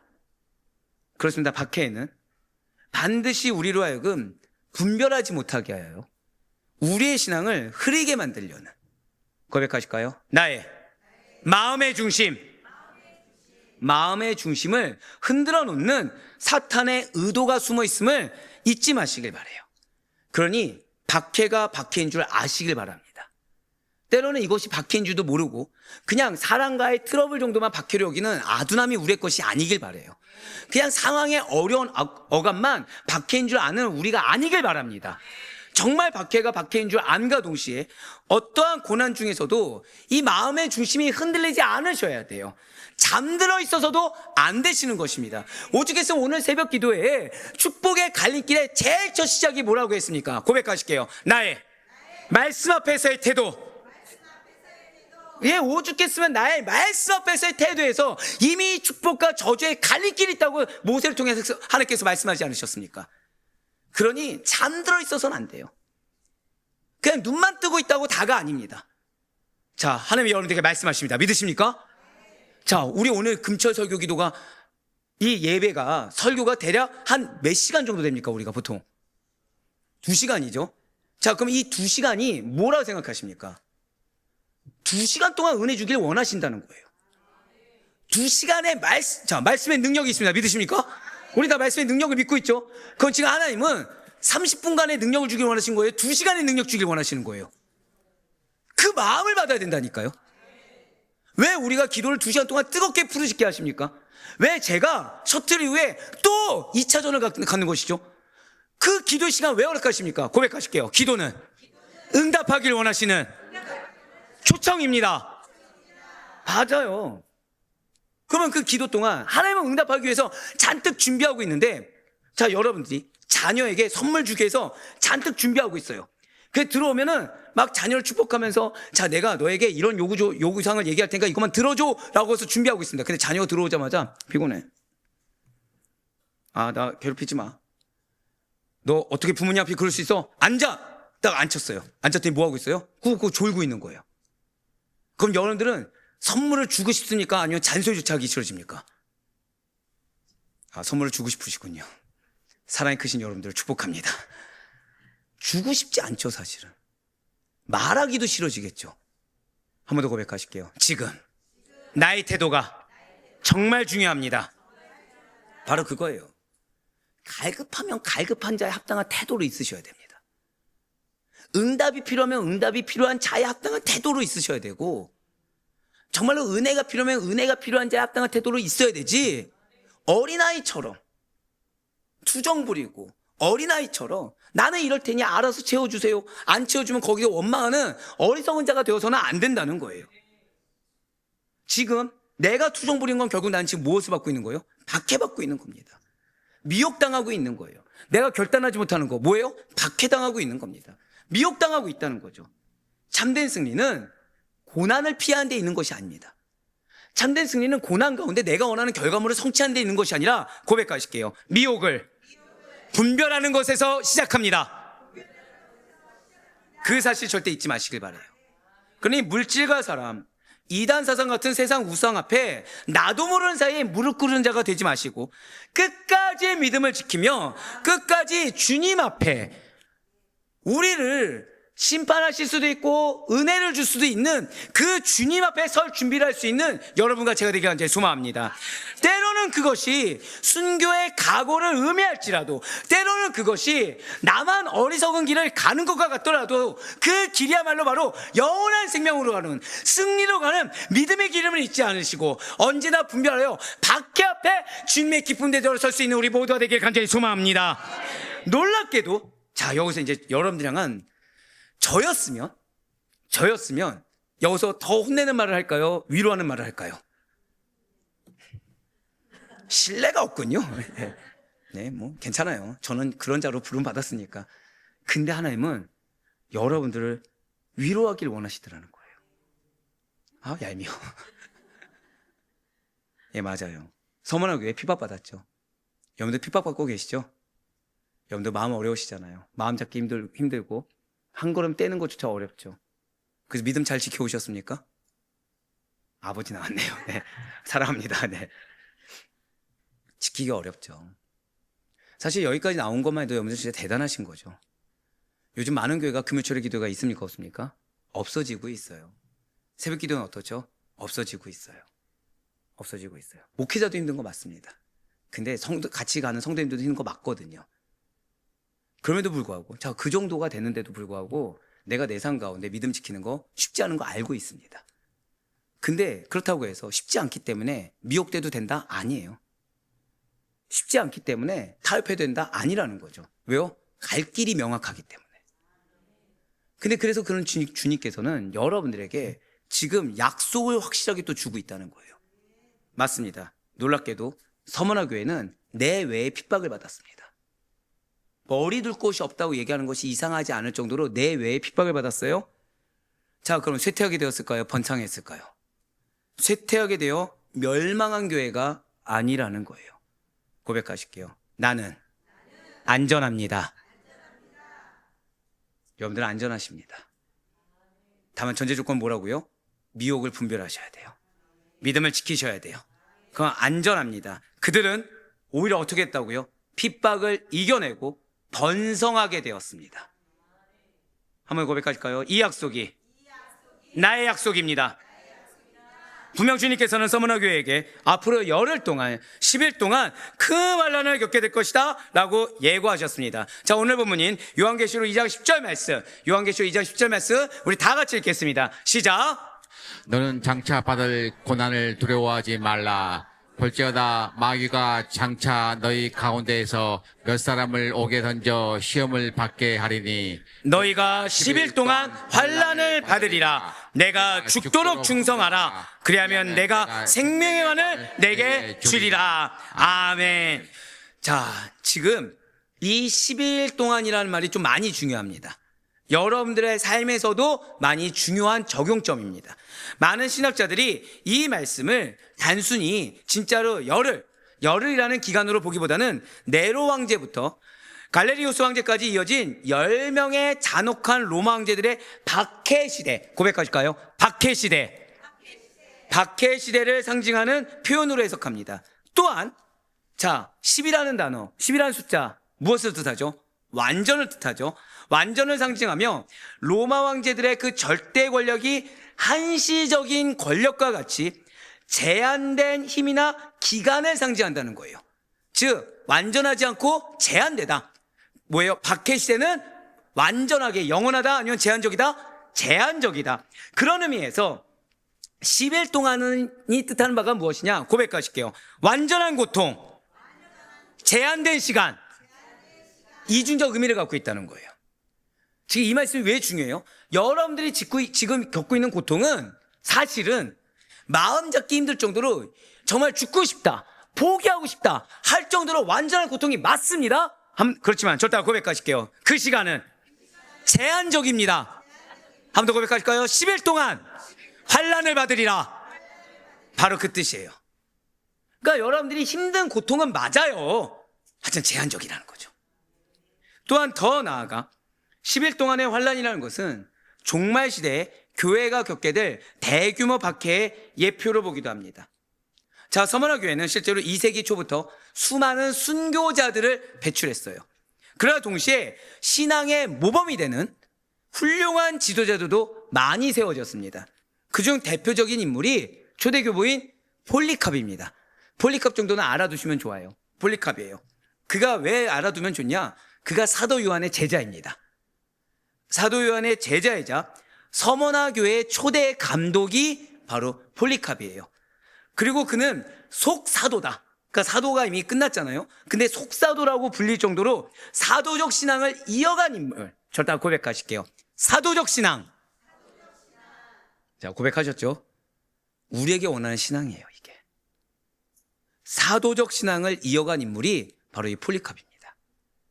이러한 폴리캅은 주 155년경 로마 황제의 명령에 따라 화형을 당했으며 서머나 교회의 12번째 순교자로 기록되어 있습니다. 서머나 교회의 초대 감독이자 12번째 순교자 사도 요한의 제자가 폴리캅이에요. 서머나의 초대 감독이었던 폴리캅이 혼자 화형당한 것이 아니라 빌라델비아의 성도 11명과 함께 화형당하게 됩니다. 그때 그 자리에 누가 있었을까요? 그 자리에 여러분들이 고난과 핍박당할 때 그 자리에 누가 있습니까? 믿음이 좋도다. 자, 여러분들 고난과 핍박당할 때 외로움 느끼시죠? 아, 저만 느끼니까? 여러분들 고난과 핍박의 공통점이 뭐냐? 외로움이 와요, 외로움이. 나 혼자인 것처럼.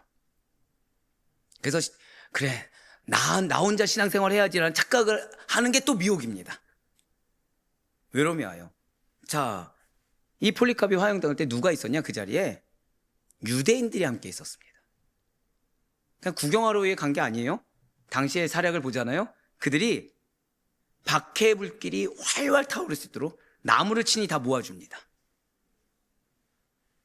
그래서 나무 모아진 거기서 화형을 막 하잖아요. 거기 뭐 던지고 있어요? 나무를 던지고 있는 거예요. 비웃으면서 나무를 던져요. 그 불길 속에 신앙의 사람들을 던져놨는데 주저하지 않았어요. 누가 던졌다고요? 유대인들이. 한 번 더 고백하실게요. 영적 외로움은 당연합니다. 영적 외로움은 당연할 수 있어요. 그래서 원망해서는 안 됩니다. 내 배우자, 내 자녀, 내 부모님 원망의 대상이 아니에요. 그들은 예수를 만나지 못해서 그런 것 뿐입니다. 맞습니다. 폴리캅은 죽어가면서까지 유대인들을 원망한 것이 아니라 그들이 예수 만나길 바랬습니다. 자신을 죽이라고 밑에서 불길을 더 거세게 하는 나무를 던지고 있음에도 불구하고 고백하실게요. 용서와 화해 기도를 하였습니다. 바로 그거예요. 용서와 화해 기도를 했어요. 유대인들이 지금 자신을 죽이려고 하는 그 행동, 악한 행동 앞에 그는 용서와 화해 손길을 내밀었고, 그 근거가 뭐라고요? 저들이 당신을 알지 못하나이다. 이거 누가 얘기했죠? 예수님께서 했던 고백. 그대로 했어요. 그대로. 근데 놀라운 사실은 그 잔혹한 화형식이 언제 이루어졌을까요? 언제 이루어졌을까요? 유대인들 언제 거룩하게 지키죠? 절기, 어떤 절기요? 또 보통, 참고로 유대인들이 이렇게 6월절 때까지 기다려주진 않았겠죠. 죽이고자 하는데 빨리 죽이고자 했겠죠. 안식일이에요. 그토록 거룩하게 지키려고 했던 안식일에 이루어졌습니다. 자, 안식일에 일하게 돼 있습니까? 안 돼 있습니까? 안 돼 있죠. 제가 왜 할락한 말씀드렸잖아요. 안식일에 어느 정도 일을 허용했다고요? 죽은 종려나무 가지 하나 정도 드는 거. 근데 그들 못 얹었다고요? 활활 타오를 수 있는 나무. 자, 사람을 죽이면 됩니까? 안 됩니까? 살인하지 말라 했었죠. 근데 안식일에 뭐 했다고요? 보란듯이 말씀을 어겼어요. 보란듯이 말씀을 어겼습니다.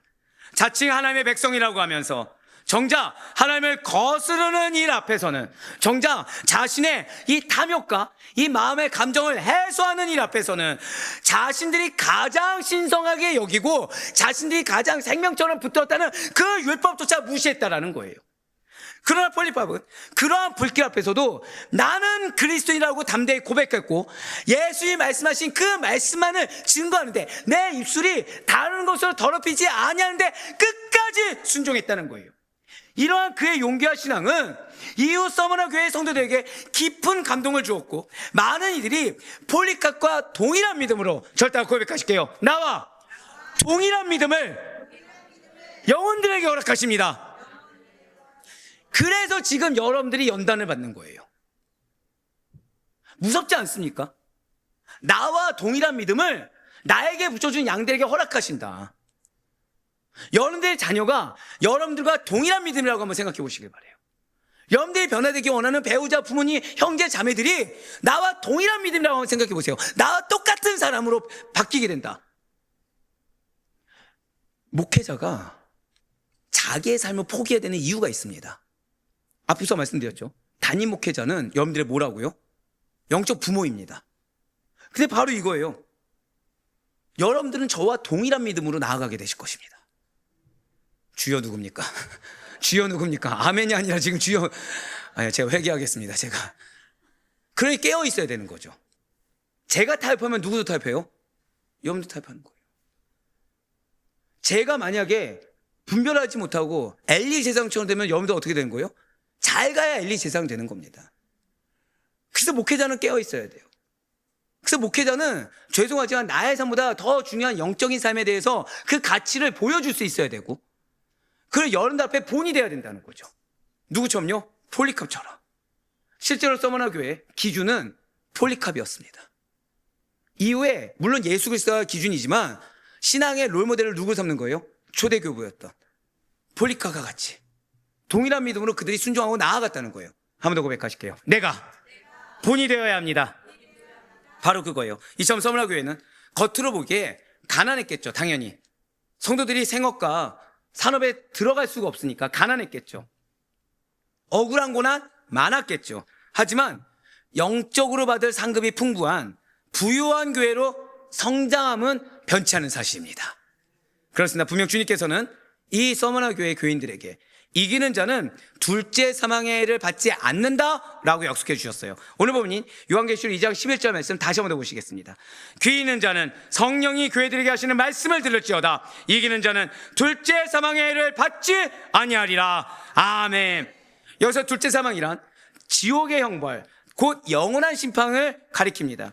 이 약속은 무엇입니까? 끝까지 믿음을 지키는 자는 심판을 받지 않고, 절대 고백하실게요. 천국이 너의 것이니라.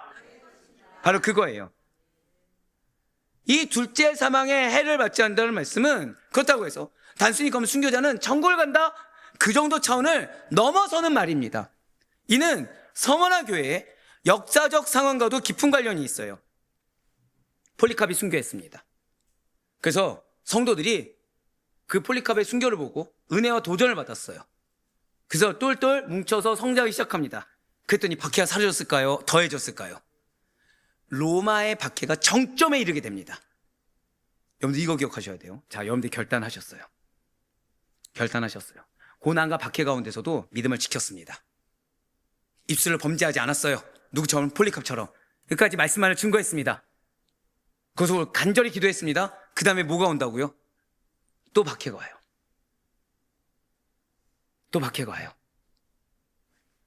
다시요. 자, 지금 여러분들은 이미 박해를 받았어요. 고난을 받았습니다. 그래서 결단했어요. 믿음으로 지키기로 작정했어요. 순종했습니다. 근데 그 다음에 오는 것이 해결이 아니라 뭐가 온다고요? 고백하실게요. 박해의 정점이 이르게 돼요. 한 번 더 고백하실까요? 포기하지 않아야 됩니다. 왜냐하면 제가 여러분들에서 기도하는 것 중에 하나가 이런 게 있습니다. 저는 여러분들에게 주신 약속을 함께 성취하시기 위해 정체까지 바꾸시는 하나님이라고 저는 믿고 있어요. 이쪽만 믿음이 있고 이쪽은 전혀 믿음이 없는데, 왜냐, 이 세상을 주관하신 하나님이시기 때문에 당신의 말씀을 성취하기 위해서는 사람의 어떠함을 뛰어넘는 하나님이 우리 하나님이시거든요. 그거를 서머나 교회에 보여주셨다는 거예요. 지금 맞습니다. 서머나 교회는 고립됐어요.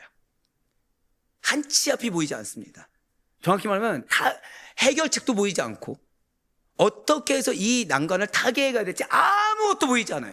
누구처럼요? 우리처럼 기도합니다. 여러분들 기도하잖아요. 근데 여러분들 기도 제목 가운데는, 자, 솔직하게 그냥 응답하시면 좋겠지만 나름 포기하신 거 있습니까? 없습니까? 정말 이쪽 라인만 두고 오늘 기도하고 축복해야겠네요. 있어요.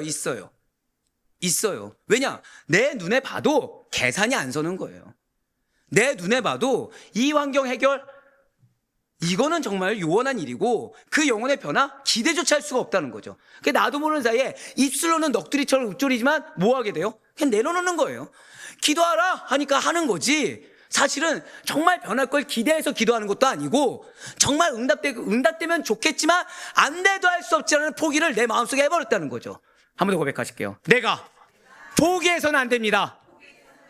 예, 맞아요. 왜이겠습니까? 폴리캅이 순교한 이후에 정말로 이제는 하나님이 안 계신 것처럼 로마의 박해가 정점에 다다랐습니다. 이제는 교회는 이제 그냥 문 닫는 일, 아니 더 이상 믿는 자가 남지 않는 일만 남은 것처럼 보여지는 바로 그 상황에 주님께서 큰 지진과 전염병과 화재라는 재앙을 서머나 지역 전 지역에 내려버리십니다. 그로 인해 도시 자체가 다 폐허가 되었어요. 많은 주민들이 목숨을 잃게 됐습니다. 그리고 그 중에는 교회를 박해하던 유대인들과 이방의 무리들이 대다수가 포함되어 있었다는 거예요. 그렇습니다. 지금 교회를 박해하던 인물들, 지금 어디에 들어간 것입니까? 11절 말씀 다시 한번 더 보세요. 그들은 결국 둘째 사망, 곧 영원한 심판에 초청받았다는 거죠. 지금 좋게 말해서 초청당한 겁니다. 하나님이 끄집어 내신 거죠. 그런데 서머나 교회 성도들은 달랐다는 것입니다. 한 번 더 고백하실까요? 나는 안전합니다. 한 번 더요. 나를 지키시고 보호하십니다. 그래서 미혹되어서는 안 돼요. 그래서 내 마음이 연약해져서는 안 되는 겁니다. 우리 한 번 더 고백하실까요? 내가 포기해서는 안 됩니다. 예, 맞습니다. 그들은 고난 중에서도 믿음을 버리지 않았어요. 마침내 누가 봐도 그들이야말로 거짓 제사장의 면류관이 아니라 참된 생명의 면류관을 영광의 승리자가 될 수가 있었다는 거죠. 놀라운 것은 그러한 환난과 재앙 이후에도 도시가 폐허되고 많은 주민들이 목숨 잃는 그 사건 이후에도 서머나 교회는 존재했다 안 존재했다? 사라지지 않고 그대로 존재했다는 거예요. 오히려 여기서 끝나지 않아요. 영혼의 사명이 여기서 존재합니다. 여기서 끝나지 않아요.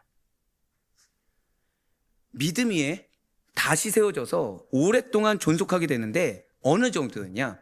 자, 훗날 이슬람 세력, 자, 터키죠. 이슬람 세력이 침공했습니까? 안 했습니까? 이슬람 지역이 다 장악했죠. 근데 이슬람 세력이 도시를 침공했을 때, 그 터키 전 지역을 공격해 왔을 때 살아남은 몇 안 된 도시 중에 하나가 어디예요? 서머나입니다. 실제로 마호메트의 추종자들이 이 서머나를 뭐라고 했냐? 역사학을 보면 이교도의 도시다. 마호메트 자신들이 이제 하나님을 믿는다고 했으니까 여기를 뭐라고요? 악한 신들이 주장하고 있다. 한마디로. 왜 그들 입장에서는 이제 기독교인들이 악한 신이니까. 그리고 끝끝내 그곳을 정복하지 못하게 됩니다. 그러면서 두려워하더라는 거예요. 이방인들이 뭘 했다고요? 부러워한 정도가 아니라 두려워하더라. 고백하실게요. 이방인조차 두려워하였습니다. 여러분들을 그렇게 세우길 원하시는 거예요. 그래서 미혹을 하는 거죠, 사단이. 그래서 공격을 하는 거죠. 생각해 보세요. 이방인조차 두려워해서 떨 정도인데 그런 여러분들의 입술이 예수 믿어. 예수가 생명이야. 너 정말 그거 믿음 아니야? 너희 정말 제대로 영적으로 충만해야 돼. 말씀으로 충만해야 돼. 우리는 이러면 자칭 유대인이 버려! 라고 했을 때 그 음성을 듣지 않을 자가 누가 있겠습니까? 지금이야 당연히 안 되겠죠. 지금 우린 증명하지 못했거든요. 지금 우리 성장하지 못했거든요. 하지만 고백하실게요. 나에게는 영향력을 주셨습니다. 그래서 우리는 흔들림이 없어야 돼요. 영향력을 주셨는데 악한 영향을 끼친다고 한다면 만약에 그래서 우리가 기껏 예수님께서 부르신 제자인데 가룟 유다처럼 돼버린다고 한다면 그만큼 안타까운 일이 어디 있겠습니까? 그래서 지금 연단의 시간을 보낼 줄 믿으시길 바라요.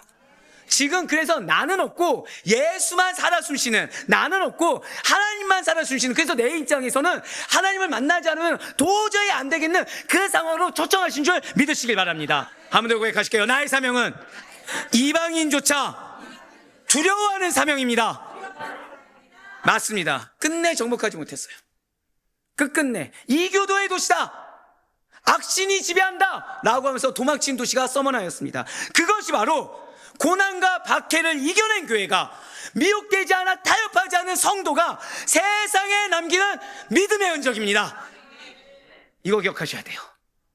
주님은 여러분들에게 믿음의 흔적을 남기길 원하시지 사람의 흔적을 남기길 원치 않으신다는 거예요. 진실로 서머나 교회는 죽음조차 이길 수 없는, 어떠한 악한 세력에 감히 넘볼 수 없는 복음의 생명인 걸 증거하는 교회였고, 그 성도들이야말로 참된 믿음의 승리가 무엇인지를 보여주는 믿음의 증거자였음을 믿으시길 바랍니다. 산성도님들 반드시 잊지 마시길 바라요. 지금 당하고 있는 고난이 지금 이 서머나 교회처럼 폴리캅 죽음 이후에 밖에 정점을 이루어서 한참이 보이지 않고 이러다 정말 죽을 것 같고 내가 전혀 타겟책이 보이지 않아서 그냥 나 하나도 살아야겠다는 타협을 하고 싶을 때 끝이 안 보여서 당장 나 죽을 것 같은데 더 이상 버틸 수 없다고 여겨질 수 있다는 거죠. 그런데 지금 이 순간 여러분들 아시사 여러분들을 지켜보신 이가 있음을 잊지 마시길 바라요.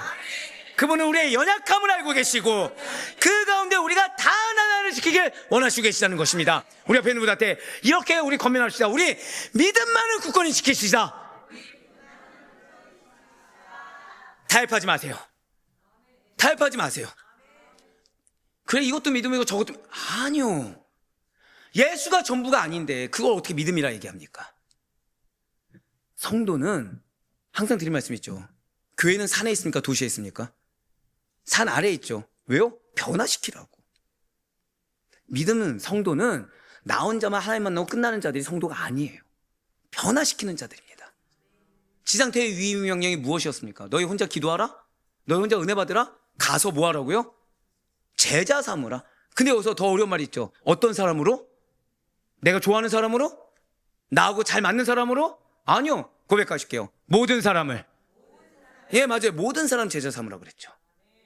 거기에 누구도 포함되니까 내 마음을 어렵게 하는 자들, 누구도 포함되니까 내가 지독히도 싫어하는 원수 같은 자들. 근데 하나님 뭐라고 하셨어요? 너희가 폴리캅 같이 주여 저들이 예수를 알지 못하나이다. 저들이 예수를 알지 못하여. 왜? 자칭 유대인이니까. 아니 유대인인데 하나님 아는데 왜 저렇게 얘기합니까? 아니요. 자칭 유대인이니까. 예수를 알지 못해서 그런 것입니다. 저들을 용서하여 주시옵소서. 끝까지 온전한 믿음을 우리가 지키며 나아갈 때 주님께서는 반드시 여러분들에게 거짓 면류관이 아니라 영광의 생명의 면류관을 지금 준비하고 계심을 의심치 마시기 바랍니다. 이 승리는 어쩌다가 한번 승리했다고 여길 만한 그런 계제의 것이 아니에요. 여러분들, 주님은 여러분들에게 완벽한 승리. 고통은 어떤 고통이었다고요? 고통 두 가지라 말씀드렸죠. 10일 동안 완전한 고통과 제한된 기간. 그렇지만 우리에게 주는 것은 완전한 고통과 대비될 정도로 가장 완벽한 승리이고, 고통은 제한된 기간이었지만 우리의 승리는 영원함을 잊지 마시기 바랍니다. 이방인이 오히려 복되다고 하며 그것을 뛰어넘어 두려워하는 그런 승리가 우리의 것임을 의심치 마시길 바라요. 고난을 이긴 성도가, 미혹되지 않아 끝까지 믿음을 지킴으로 하나님의 기쁨이 된 성도가 속한 공동체와 사회 가운데 남기는 믿음의 짙은 흔적이 우리의 흔적인 것입니다. 고백하시겠습니다. 내가 믿음의 흔적입니다. 내가 증거입니다. 그러니 이 서머나 교회와 같이 지금 당하고 있는 핍박을 이겨내시고 주님께서 약속하신 대로 어떤 어려움에도 정복당하지 않아 부흥과 번성을 이루며 나아갈 수 있는 우리 모두가 될 수 있기를 간절히 소망합니다. 그렇습니다. 이러한 서머나 교회, 주님의 특별한 사랑을 받는 교회죠. 저 따라 고백하실게요. 나를 주님께서 특별히 사랑하십니다. 왜입니까? 그냥요 날 사랑해서 택하주셨으니까? 아니에요. 그들은 어떠한 환경 속에서도, 고난과 핍박 속에서도 끝까지 믿음을 지키며 주 안에서 단단해졌기 때문이에요. 제가 어디에 액센트를 뒀죠? 내가 내 생각 안에서 단단해지잖아요? 그건 완고해집니다. 고집만 세져요. 내가 세상 가운데 단단해지잖아요? 패역한 자가 됩니다. 교만한 자가 돼요. 하지만 주 안에서 단단해진 자는 겸손하게 됩니다. 하나님의 기쁨이 되는 믿음 있는 자로 성장하게 된다는 거예요. 이처럼 고난을 이기고 신앙으로 성장한 성도를, 그 교회를 주님께서 특별히 사랑하지 않으실 리가 없다는 거죠. 왜냐하면 그들의 믿음이, 잘 기억하셔야 돼요. 단순한 형식이나 감정이 아니라, 즉 자칭 유대인처럼 된 것도 아니고 사탄의 회당처럼 돼 있는 것도 아니라, 고백하실게요. 부활신앙 위에 세워져 있었기 때문이라는 거예요. 우리가 왜 환경 가운데 연약한지 아십니까? 여러분들 삶에 부활이 실제가 되지 않았기 때문이에요. 부활신앙이 개념으로는 있지만 내가 정말 그걸 소망하지 않기 때문에 지금 눈앞에 놓인 사람의 말이 중요하고 지금 내가 닥친 이 환경이 너무나도 중요해진다는 거죠. 머리로는 뭘 알고 있어요? 나그네의 삶이다. 천국 본향이 나의 것이다. 알고는 있는데 내 삶엔 실제가 안 되는 거예요. 왜? 내 귀에는 주님의 성령의 음성보다 사람의 말이 잘 들리고, 내 눈에는 하나님의 말씀보다 지금 눈앞에 있는 숫자가 더 잘 보이며, 내가 체감하는 것은 정말 하나님의 나라가 임재하심으로 인해 나와 동행하시는 주의 은혜와 사랑보다는 지금 아직 일어나지 않는 일에 대한 염려와 걱정의 체감이 더 크게 다가오거든요. 아니에요. 우리는 부활신앙을 가진 자들입니다. 분명 주님께서는 이러한 서머나 교회에게 자신에 대해서 뭐라고 말씀하시고 여러분과 저에게 지금 뭐라고 말씀하십니까? 오늘 보면 요한계시록 2장 8절 말씀 보시기 바라요. 우리 부흥세 표현에 보면 다시 한번 더 같이 읽겠습니다. 시작. 처음이며 마지막이요 죽었다가 살아나시니. 아멘. 지금 이 표현은 단순한 자기소개가 아니에요. 핍박받는 교회를 세우기 위한, 핍박받고 박해받아 공고한 여러분들을 세우기 위한 주님의 위로이자 격려의 말씀인 줄 믿으시길 바라요. 지금 이 말씀은 쉽게 말씀드리면 예수님께서 역사의 주인이시며 생명과 죽음을 주관하시는 분이라는 거예요. 예수님께서 여러분들의 삶, 여러분들이 나기 전부터 지금 이때, 아니 주님 만나는 그 순간까지 주인 되시며 여러분들의 생사복을 주관하신 이가 주님이시라는 거예요. 그러니까 내가 그 상황 가운데 죽을 것 같다고 여기지만, 나는 지금 어떻다고요? 죽을 것 같다고 여기지만 이것조차 누가 주관하신다는 거예요? 주님께서. 그렇습니다. 세상의 시작과 끝이 주님께 달려 있어요. 나의 인생의 시작과 끝이 주님께 달려 있습니다. 죽음을 이기신 그분이 곧 부활의 주님이요, 우리 삶 가운데 나는 해결책이 보이지 않아도 마치 부활하는 것처럼 그 어려운 환경을 극복하여 역전하신 하나님이 우리의 주님이신 것입니다. 바로 이 두 가지 진리, 시작과 끝이 주님께 달려있고 죽음을 이기신 그분이 주님, 부활의 주님이라는 이 두 가지 진리가 서머나 교회가 붙들어야 될 믿음의 중심이요, 오늘날 여러분과 제가 미혹되지 않기 위해 믿음을 굳건히 붙들기 위해 붙들어야 될 믿음의 본질인 것입니다. 요한계시록 2장 10절 말씀 이어서 보실게요. 너는 장차 받을 고난을 두려워하지 말라. 볼지어다 마귀가 장차 너희 가운데서 몇 사람을 옥에 던져 시험을 받게 하리니 너희가 10일 동안 환난을 받으리라. 내가 죽도록 충성하라. 그리하면 내가 생명의 관을 내게 주리라. 아멘. 많은 분들이 여기서 죽도록 충성하라, 그러니까 교회에 충성하면 된다. 정확히는 서머나 교회는 이 말씀과 같이 죽도록 누구에게 충성해야 돼요? 예수께 충성해야 되고, 죽도록 충성하는 자는 어디 위에 서 있어야 된다는 것입니까? 고백하실게요. 부활의 소망.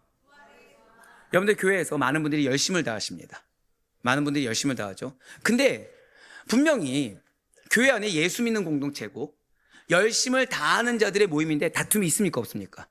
다툼이 존재하죠. 어려움이 존재합니까? 안 존재합니까? 존재하죠. 왠지 아십니까? 죽도록 충성만 해서 그래요. 그래서 자, 지금 에베소 교회는 무엇이 무엇을 덮었다? 열심히 사랑을 덮었기 때문에 문제가 발생한다고 했죠. 지금 여기서는 죽도록 충성합니다. 열심은 있다는 얘기죠. 근데 뭐가 없을 때 문제가 생기는 거예요? 고백하실게요. 부활의 소망. 그거예요. 지금 내가 이 교회에서 인정받기 위해서 열심히 하는 거, 지금 내가 담임 목사에게 또는 어떤 사람에게 인정받기 열심히 하는 것은 반드시 트러블을 가져오게 됩니다. 하지만 주님을 바라보고, 왜? 부활 소망이니까. 지금 나의 모든 걸 누가 알고 계세요? 주님이 알고 계시기 때문에 나는 구원받은 자로서 마땅히 행하는 거고, 그리고 나의 모든 것을 주님이 하신 걸로 족한다고 한다면 문제가 안 생긴다는 거죠. 맞습니다. 우리가 그렇게 할 수 있는 거, 주님께서는 이미 생명의 면류관을 약속하셨기 때문이에요. 우리 한번 고백하실까요? 사람 눈치를 보지 말아야 합니다. 맞아요. 저도 봐서도 안 되고 장로님들을 봐서도 안 되고, 우리는 사람을 보는 것이 아니라 누굴 봐야 돼요? 하나님만 바라봐야 돼요. 하나님의 말씀을 신뢰함으로 그분만을 바라봐야 됩니다. 세상의 왕들이 교회를 무너뜨릴 수 있을지 몰라도 교회의 처음과 마지막은 누구의 손에 달려 있습니까? 주님의 손 안에 있어요. 그러므로 성도는, 그러므로 교회는 어떤 고난 속에서도 두려워할 이유가 없습니다. 아무도 고백하실까요? 나의 삶은 주님의 것입니다. 나의 가정은 주님의 것입니다. 그렇습니다. 그래서 두려워할 이유가 없어요. 언제 두려워야 되죠? 내가 분별하지 못했을 때. 언제 두려워야 되죠? 내가 믿음의 본이 되지 않았을 때. 왜요? 그때 나는 어떤 자예요? 자칭 유대인이 되거든요. 그때 나는 어떤 자예요? 나는 사탄의 회당으로 우리 가정을 이끄는 악한 자가 되거든요. 나는 누구 때문에 어렵다고 하겠지만 실상 이끄는 거 누구입니까? 자, 지금 이 말씀 누가 듣고 있습니까? 내가 듣고 있죠. 가정에 대한 사명 누가 받았습니까? 내가 받았죠. 내가 하나님 앞에 서 있어야 돼요. 주님께서 자신을 죽었다가 살아나신 이로 소개하신 이유는, 지금 주님께서 여러분과 저에게 부활의 소망 위에 열심히 있어야 된다, 이것을 이렇게 말씀하신 이유는 서머나 교회가, 그리고 여러분과 제가 눈앞의 고통으로 인해서 잘 들으셔야 돼요. 낙심하지 말고. 고백하실까요? 낙심조차도 해서는 안 됩니다. 맞아요. 결국 낙심하면 포기하게 되거든요. 낙심하지 말고 부활의 소망 앞에서 굳게 서도록, 그래 주님의 약속을 신뢰하는 자의 믿음의 증거가 나올 수 있도록 하기 위함인 것입니다. 그렇습니다. 진실로 부활신앙은 죽음 이후의 소망일 뿐만 아니라 현실의 고난 한복판에서도 성도를 일으키는 능력입니다. 이 믿음이 있었기 때문에 이 서머나 교회는 세상의 칼 앞에서도 흔들리지 않을 수가 있었고, 고난 속에서도 오히려 향기를 드러내는 모략의 교회로 기록될 수가 있었다는 거예요. 사도 바울이 이렇게 증거하고 있습니다. 빌립보서 3장 10절에서 15절까지의 말씀 보도록 하시겠습니다.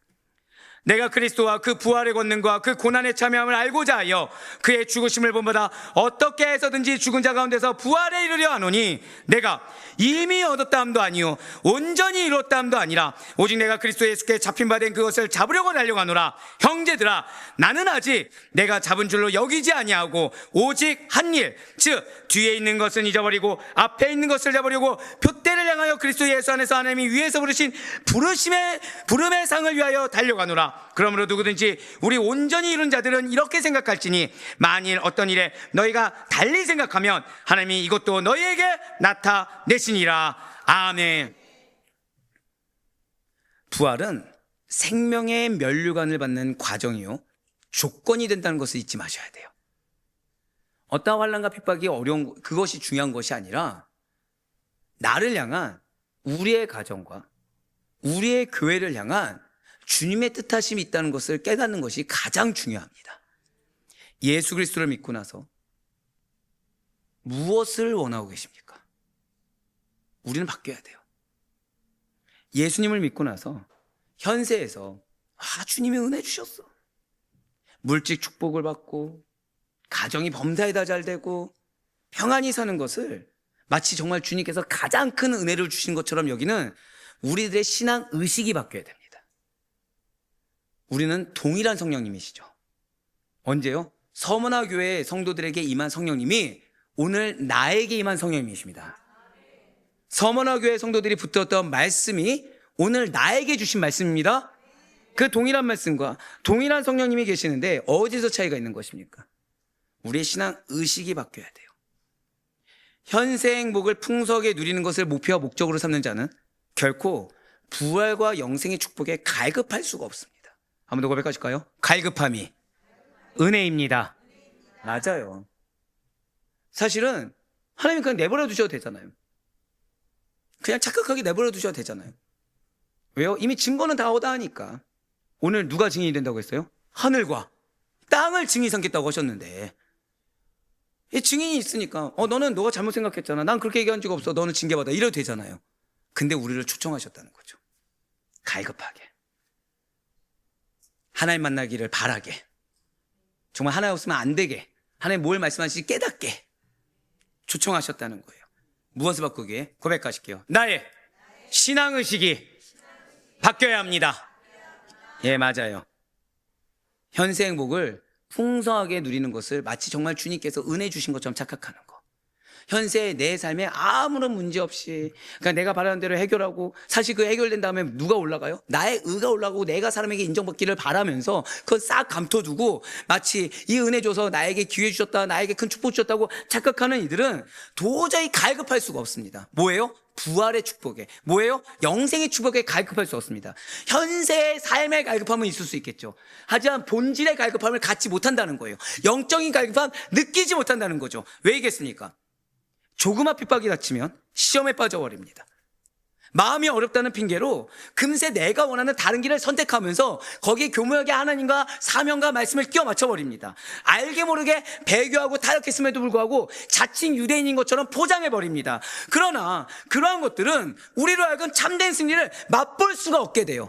그러니 마음이 메마를까요? 아니면 풍성할까요? 당연히 메마르죠. 그러니까 또 다른 악한 거, 또 다른 세상적인 것으로 계속 던져보려고 끝이 없이 계속 달려가는 모습을 보여주게 된다는 거예요. 사람이 붙습니까? 안 붙습니까? 점점 안 붙게 된다는 거죠.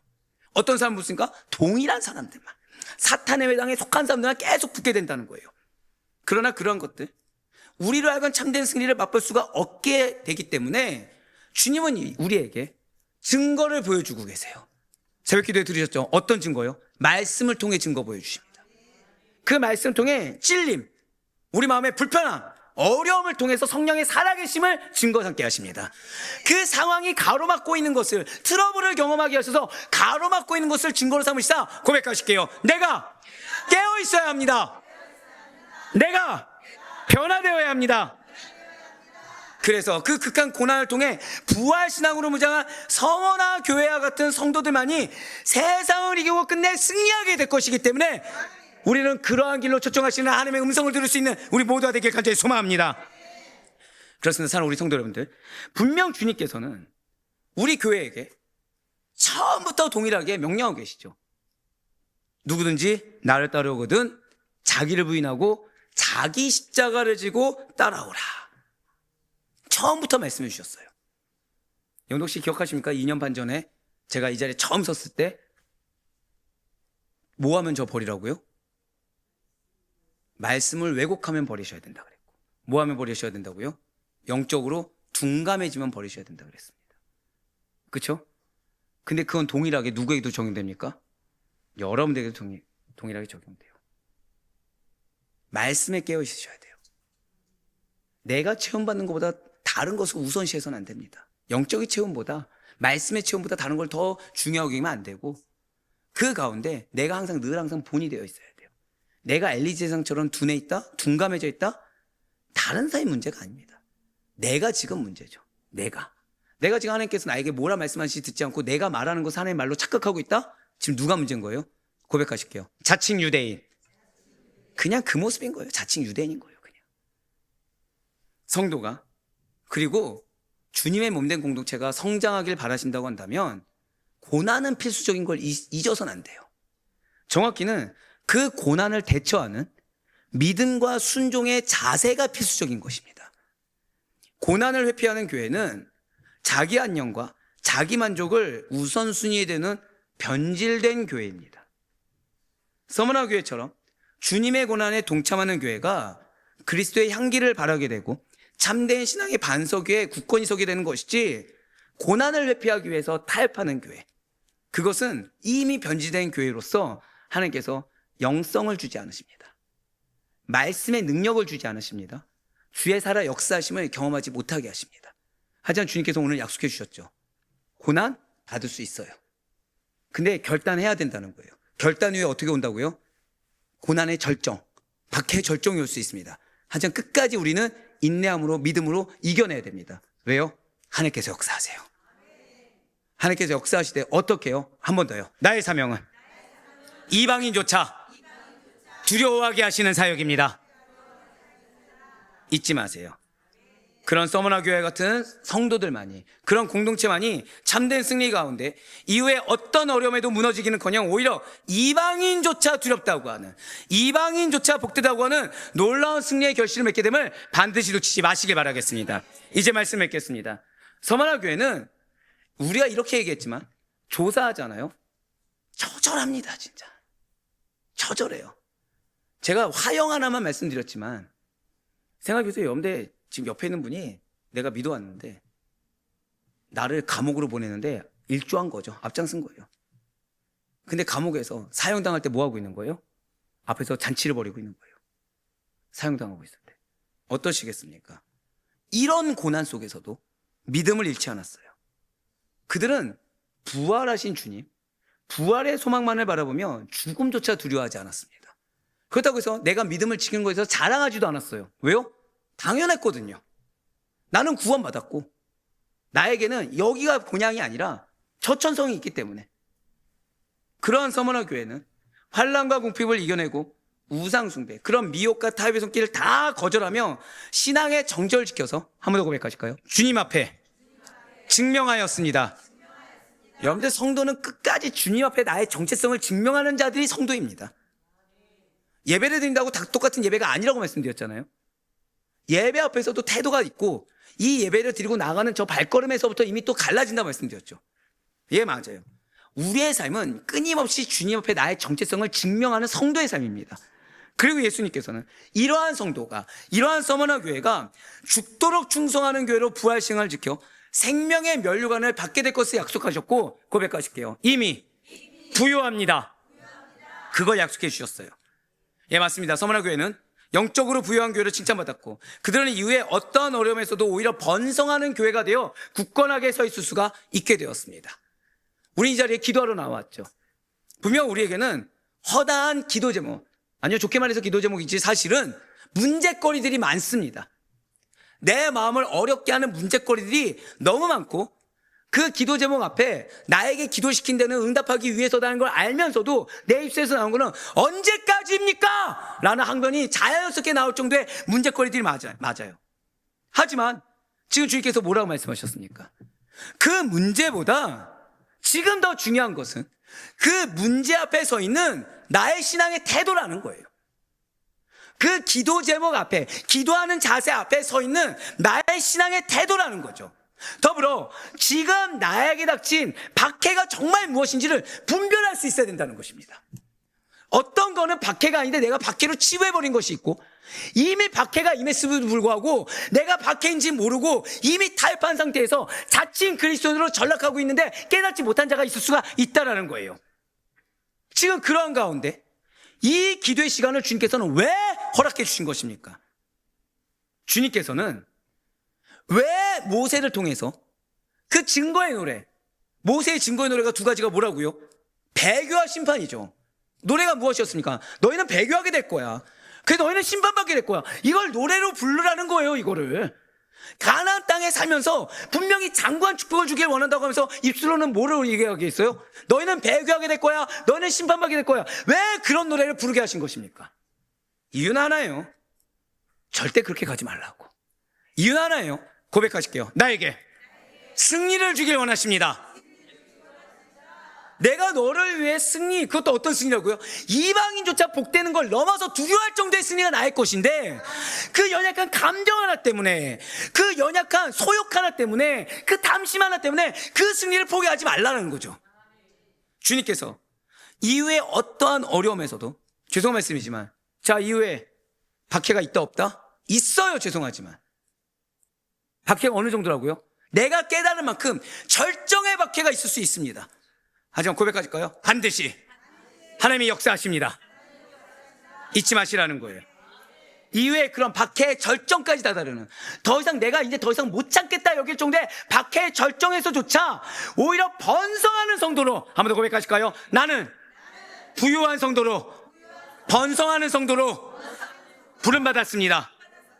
그렇습니다. 이방인들에게 그러한 증거로, 믿음의 흔적으로 여러분들 통해 역사하기 원하심을 잊지 마시길 바라요. 그러니 우리의 기도를 통해, 아니 정확히는 영적 분별력으로 말미암은, 나는 지금 내가 희생양이고 피해자로 생각했지만 사실은 내가 자칭 그리스도인이었구나. 지금 나는 나라도 지키고 있다 생각했지만 나야말로 우리의 가정을 사탄의 회당으로 이끄는 자였구나. 그걸 정말 깨달으시고 온전한 결단의 신앙이 될 수 있는 우리가 되길 간절히 소망합니다. 주님의 굳건한, 그래서 그러한 고백 가운데 주님이 기뻐하시사 주님의 굳건한 약속이 성취되는, 우리 한번 더 고백할까요? 오늘 응답받아야 합니다. 오늘 성취되어야 합니다. 여러분들 자존심이 중요합니까? 성취가 중요합니까? 여러분들 모른 척이 중요합니까? 응답이 중요합니까? 그렇다면 그대로 하세요. 회개하세요. 주님, 내가 자칭 유대인이었습니다. 주님, 내가 사탄의 회당으로 내 가정을 이끌고 있고 나 혼자 의로운 자로 내 음악을 올리고 있었습니다. 주여, 난 정말 죽을 것 같다고 했지만 사실 이 고작 이 자존심과 감정 하나 때문에 나는 화해와 용서는커녕 오히려 정죄와 심판을 이끌던 자가 나였습니다. 이런 나를 용서하여 주시옵소서. 그 고백 가운데 응답과 성취를 볼 수 있는 이 간절한 기도의 시간이 되길 간절히 소망합니다. 박해를 이상하게 여기지 마세요. 박해를 피해보고자, 아니면 박해를 조금이라도 덜 받아보자 타협하지도 마세요. 오히려 믿음으로 순종하여 죽으면 죽으리라. 죽으면 죽으리라. 그래서 승리하여 주님의 증거요, 믿음의 흔적이 되게 해달라고 부르시는 우리의 기도에 반응하시고 응답하시는 이 시간, 하나님을 만나며 나아갈 수 있는 단 한 명의 여시, 모두 다 하나님을 만나며 나아갈 수 있는 축복된 시가 되기를 간절히 소망합니다. 그래 바라올 건 없기는 주님께서 여러분들 가정을 정말 사랑하세요. 주님께서 여러분들 속한 공동체를 너무 사랑하십니다. 그래서 주님께서 뭘 원하시는 거예요? 서머나 교회 같이 세우기를 원하시는 거예요. 타협해서 주님의 때에 멸망당하는 것이 아니라 타협해서 주님의 때에 홀로 고고히 서 있을 수 있도록 서머나 교회 같이 변화시키시고 성장시키시며 열매를 더해주기를 원하심을 잊지 않으시는 가운데 이 서머나 교회 성도와 같은 믿음을 하는 붙잡으셔서 폴리카과 같은 믿음을 굳건히 붙잡으셔서 어떠한 환난과 박해 속에서도 분별하여 절대 무너지지 않는 굳건한 신앙만을 증거할 수 있기를, 그리하여 선한 영향력을 언제 어디서나 선한 영향을 끼칠 수 있는 거룩한 향기에, 거룩한 모략에 믿음의 흔적, 복음의 증거자가 다 될 수 있기를 주님의 이름으로 간절히 축원합니다.